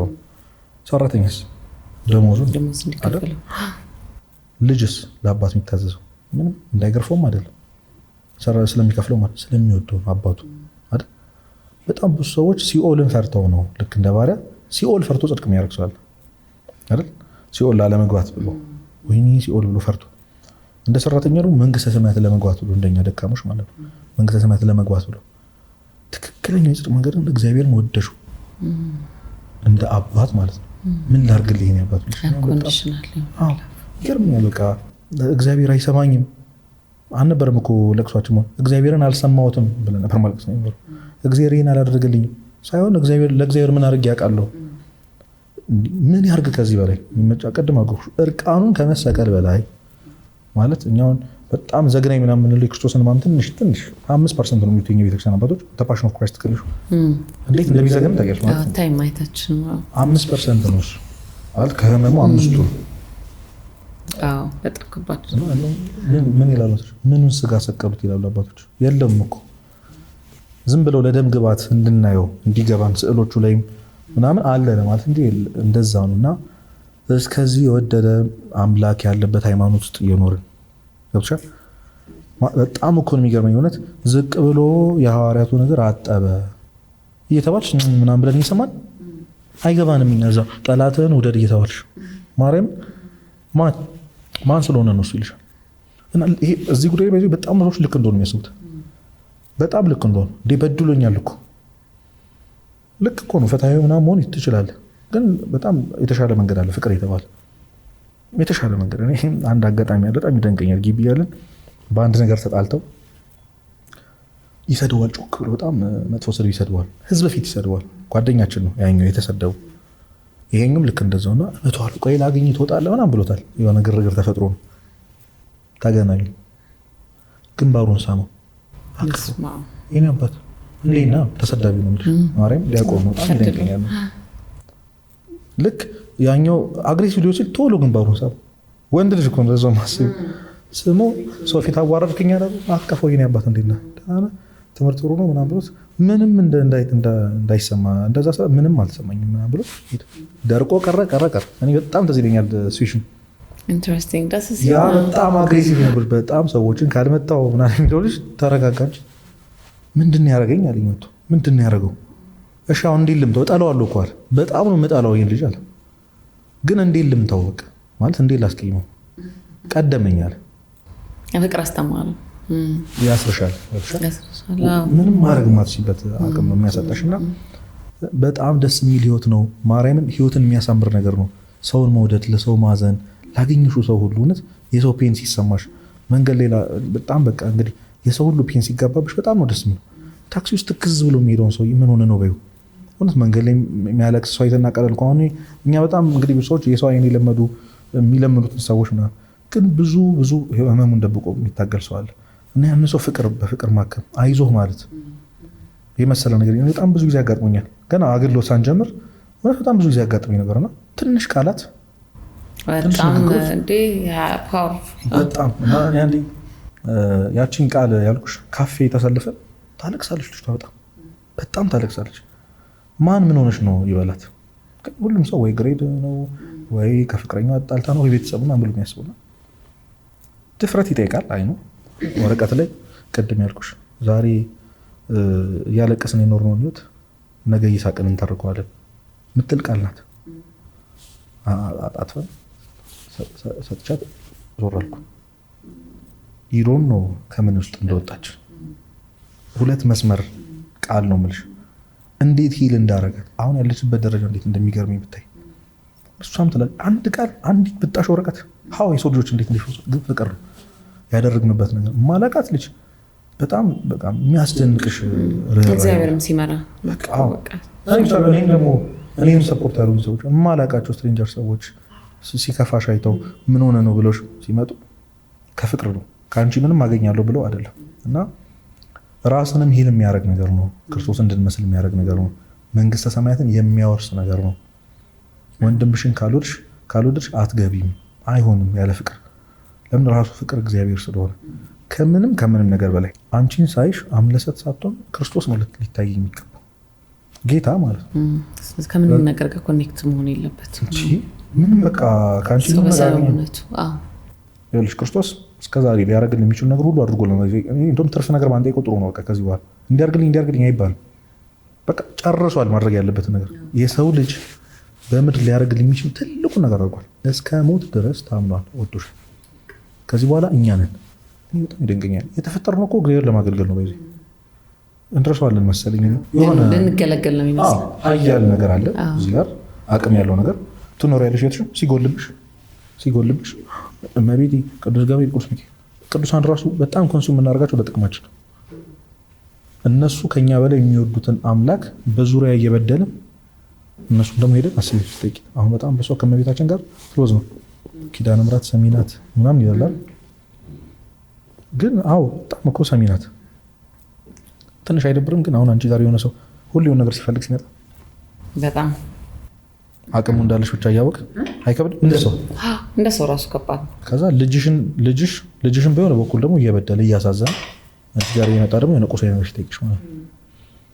እና እመቤታችን እኮ ከምንም ነገር በላይ ከምንም ቁሳዊ ቤት መኪና ምናምን ብለን ከምንሳለው ትልቁ እሷ ያላት ሀብት ልጇ ነው። ልጅሽን ስጭኝ ብንላት በቃ ሸልሚ ልጅሽን፣ እሱ እንደወደው እርጅኝ፣ እሱ እንድትታዘዝ እርጅኝ። እውነት በጣም ብዙ ክሎዝ የሆኑ ሰዎች አሉ። በጣም የሚያስቀናኝ ከእሷ ጋር ያላቸው ግንኙነት በጣም የሚያስቀናኝ ሰዎች አሉ። ያን ሪሌሽንሺፕ ይዘው ከቁሳዊ ነገር ጋር ነው በቃ ኮኔክታቸው። እንዲያሳልፈኝ እንዲወጥቼ እንዲያርጋልኝ ግን እስኪ መንግስተ ሰማያት እንደወርስ እርጅኝ፣ የልጅን ስጋና ደም አቀብይኝ፣ እንድበቃ እርጅኝ፣ ልጅሽ እንዳላስቀይም እርጅኝ። ምክንያቱም እሱን ማሳዘን መቼም አንቺ ልጅሽ አዝኖ አንቺ ልትደሰቻት እንደውም የባሰ ነው የሚያንገበግብሽ አይደል? ቅዱሳን እኮ ብለዋል፣ አንድ ሰው ኃጢአት ሲሰራ ድጋሚ ክርስቶስን እየሰቀለው ነው። ምን ማለት ነው? እመቤታችንን ድጋሚ ያንን ሀዘን እንድታዘን እያደረግናት ነው። ስለዚህ ምን በድለው ክርስቶስን ብቻ አይደለም ቅዱሳኑም ነው፣ እሷንም ነው፣ መላእክትንም ነው እያሳዘንን ያለን። ይቅርታ ስንጠይቅ እሱን ብቻ አይደለም ጌታችሁን ስለበደልኩ ብለን ራሱ መጠየቅ አለብን። ከዛ ምንም ኮኔክትድ ነገር እንደሌላቸው አይነት ሆነን ደግሞ እነሱን ሄደን የሆነ ነገር መጠየቅ ከዚህ ያድነኝ ምናምን ማለት በጣም ፌር አይደለም። በእውነት አያስኬድም። ሼም ራሱ ያስፈልጋል። በቃ እውነት እናቱ ናታ። እኔ እንዴት ነው ከልጅሽ ተጣልቼ አንቺ ጋር መጣው? እንዴት ነው መጣው? እሷ እኮ ሩሩ ስለሆነች እኮ ለውሻ ያዘነች እናት ስለሆነች ነው እንጂ በእውነት ከባድ ነበር። እንደው የዓለማዊ አስተሳሰብ ቢኖራት እኮ እንዴት ትከፋብን ይሆን? በጣም ርኅራኄ ስላላት እናታችን ስለሆነች እንጂና እኔ እንጃ። ቀኑ ሙሉ ፖድካስታችን ሙሉ ርዕሱ ፍቅር ቢሆን አንጨርስም። ፍቅር ቢሆን ጥሩ ነበር አይደል? አንጨርስም። በቃ እንቀጥለው ፓርቱ። በጣም በደስታ በጣም ደስ ያለኝ ነገር ፍቅር የህግ ሁሉ ፍጻሜ ነው። ቀደም እንዴት ነው ብዬሽ ነበር። ሁለት አይነት ፍቅር ነው ያለው፣ እግዚአብሔርን መውደድና ሰውን መውደድ ነው። 10ቱ ትእዛዛትን እንኳን ካየሻቸው በሁለቱ የሚከፈሉ እግዚአብሔርን በመውደድ የምታደርጊያቸው ናቸው። 7ቱ ሰውን በመውደድ የምታደርጊያቸው ናቸው። አትስረቅ፣ ባልንጀራህን እንደ ራስህ ውደድ። እና ክርስቶስን ጠይቀውት መልሶ ነበር። እሱ ነው የተናገረው እኮ ምንድን ነው ብለውት ነበር መጨረሻ ጌታ እግዚአብሔርን በፍጹም ኃይል፣ በፍጹም ልብ፣ በፍጹም ነፍስህ ውደድ ይላል። የህግ ሁሉ ፍጻሜ ግን አንዲት ናት ይልና ባልንጀራህን እንደ ራስህ አድርገህ ውደድ። ጨርሽ ማለት እኮ አለቀ፣ ሁሉም ነገር አለቀ። ህጉም ስርዓውን በጣም ብሶ የሚመስለች የሆነ ቤተክርስቲያን ስርዓት ምናምን እንትን የማለት ሱስ ኖሮባት አይደለም። በነገራችን ማወቅ ስርዓቱን ለመከተል የምትሄጂበት መንገድ እግዚአብሔር እንድትወጂው ያደርግሻል ነው። አሁን ልጆች አንቺ እንደሚወዱሽ የምታውቂው ሲታዘዙልሽ ነው። ኧረ እማዬ ምናምን የሚልሽ ከሆነ እንዴት ነው? አይሆንም። አጥኑ ስትያቸው ያጥኑ ከሆነ ከዚህ በኋላ ቤተክርስቲያን ፕሮግራም እንደዚህ ነው፣ መግቢያ ሰዓት ይሄ ነው ምናምን ስትይ ሲከተሉሽ ይወዱሻል። ለዛ ነው የምትወዱኝስ ትእዛዜን ጠብቁ ያለው። ገብቶሻል? ትእዛዜን ጠብቁ ማለት ነው። ሁሉም ህግ የምንላቸው ሁሉም ስርዓቶች ከፍቅር በታች ናቸው። ቤተክርስቲያን ስገቡ ጫማችሁን አውልቁ፣ ነጠላ ማድረግ አለባችሁ፣ እንዲህ አይደረግም፣ በዚህ ሰዓት አይበላም፣ በዚህ ሰዓት አይጠጣም የሚያለት ምስሎች ነው አይደለም። ይህን ግን ለእሱ አሁን እነዚህ ማድረግ አለብኝ ስትይ እግዚአብሔር ለእሱ ያለውን ፍቅር ይወደኛል ማለት ነው። ገብቶሻል? ስለዚህ በአንድ ፍቅር ላይ ከደረሰ ግን አያስፈልጉሽም እነዚህ ነገሮች ሁሉ ታረጊያቸዋለሽ። ኦልሬዲ ሳትባል ታረጊያቸው ናቸው። ውስጥ ሽገ ልቦናሽ ራሱ ይነግርሻል፣ ህግ ይሆንሻል። እና ጌታሽን ወደሹ አስቢ እስኪ። አሁን እውነት እኔ ጌታ በጣም የሚወደድ አምላክ ነው። እኔ በጣም የሚናፈቅ አምላክ ነው። በየቀኑ በቃ የት ነው ያለኸው ማለት አለብሽ።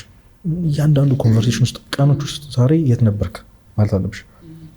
ለእኔው በጣም በቃ ፕሮዳክቲቭ ዴይ ነው ብዬ ማስበው እንደዚህ ኮንቨርሴሽን ያደረኩ በቃ ስለ እግዚአብሔር ካወራሁ እግዚአብሔር ፊል ካረኩት በቃ ዚስ ኢዝ ላይፍ እና እሱ የሌለበት ህይወት እንዴት የጨለመ ህይወት መሰለሽ። በእውነት አዝናለሁ፣ በጣም አዝናለሁ።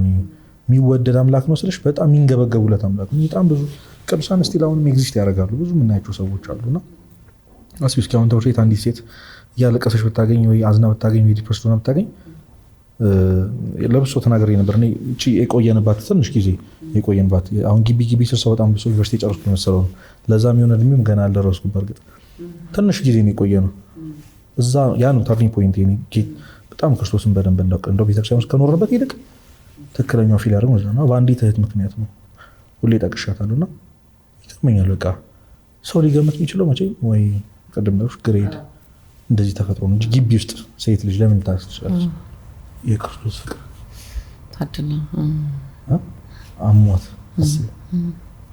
እና ሁላችንም አለችኝ። አንድ ቀን ባልና ሚስቶች አሉ፣ ይቅርታ እንግዲህ እንዳላበዛ፣ ባልና ሚስት አሉ አለች እና ሚስቱ ሁሌ ትጨቃጨቃለች፣ ታስወጣዋለች። ባልን ጣልኝ የሆነ ቀን ብድግ ትልና ከስልችት ሲላት ልብሱን ሰብስባ ውጣልኝ ውጣልኝ ብላ ታወጣለች። እሱ ደግሞ ለምናታል፣ ኧረ ተይ ምናምን ይላታል። በጣም ሀምብል ነው። ፈገግ እያለ ሲወጣ እንኳን ፈገግ እያለ የሚወጣው ወፍ አረፍኩ ምናምን ብላ አንዱ ለቀን ቆይሽ በኋላ ቤት ስታጸዳ ምናምን ወይ ቲሸርቱን ታገኘዋለች። ስታሸቱ ይናፍቃታል አይደል? ብቻ ሲወጣ ሙሉ ለሙሉ አይወጣም ወይ ፎቶ አለ ሰምቲንግ ብቻ እሱን ሪማይንድ የሚያደርጋት ነገር ይችላል። ናፍቋት ትመልሷለች። እና ክርስቶስ ከቤት ሲርቅ ከነፍስሽ ሲርቅ ምንድን ነው ትሪግ የሚያደርግሽ ነገር? እሱ እንድትናፍቅ የሚያደርግሽ ነገር ውስጥ ምን ስታይ? አንዳንድ ሰው ቅዳሴ ሲሰማ፣ አንዳንድ ሰው የሆነ መዝሙር ብትወዱት መዝሙር የሆነ ግን ትሪገር የሚያደርግ ነገር አለ። እሱን ካጣሽ በጣም ማዘን አለብሽ። ትዝም አይልህ ከሆነ ያኔ በቃ አዋዋልሽ አንድ ቀን ማለት አዋዋልሽ ጠዋት ተነስተሽ ማታ እስክትገቢ ድረስ እሱ እንድታስብ የሚያደርግሽ ለሰከንድ እኮ አንዴ እንኳን መድኃኒዓለም የማያስብል ነገር በጣም በጣም ማልቀስ ነው። እያንዳንዱ ቀን ላይ ዛሬ የቱ ጋር ነህ?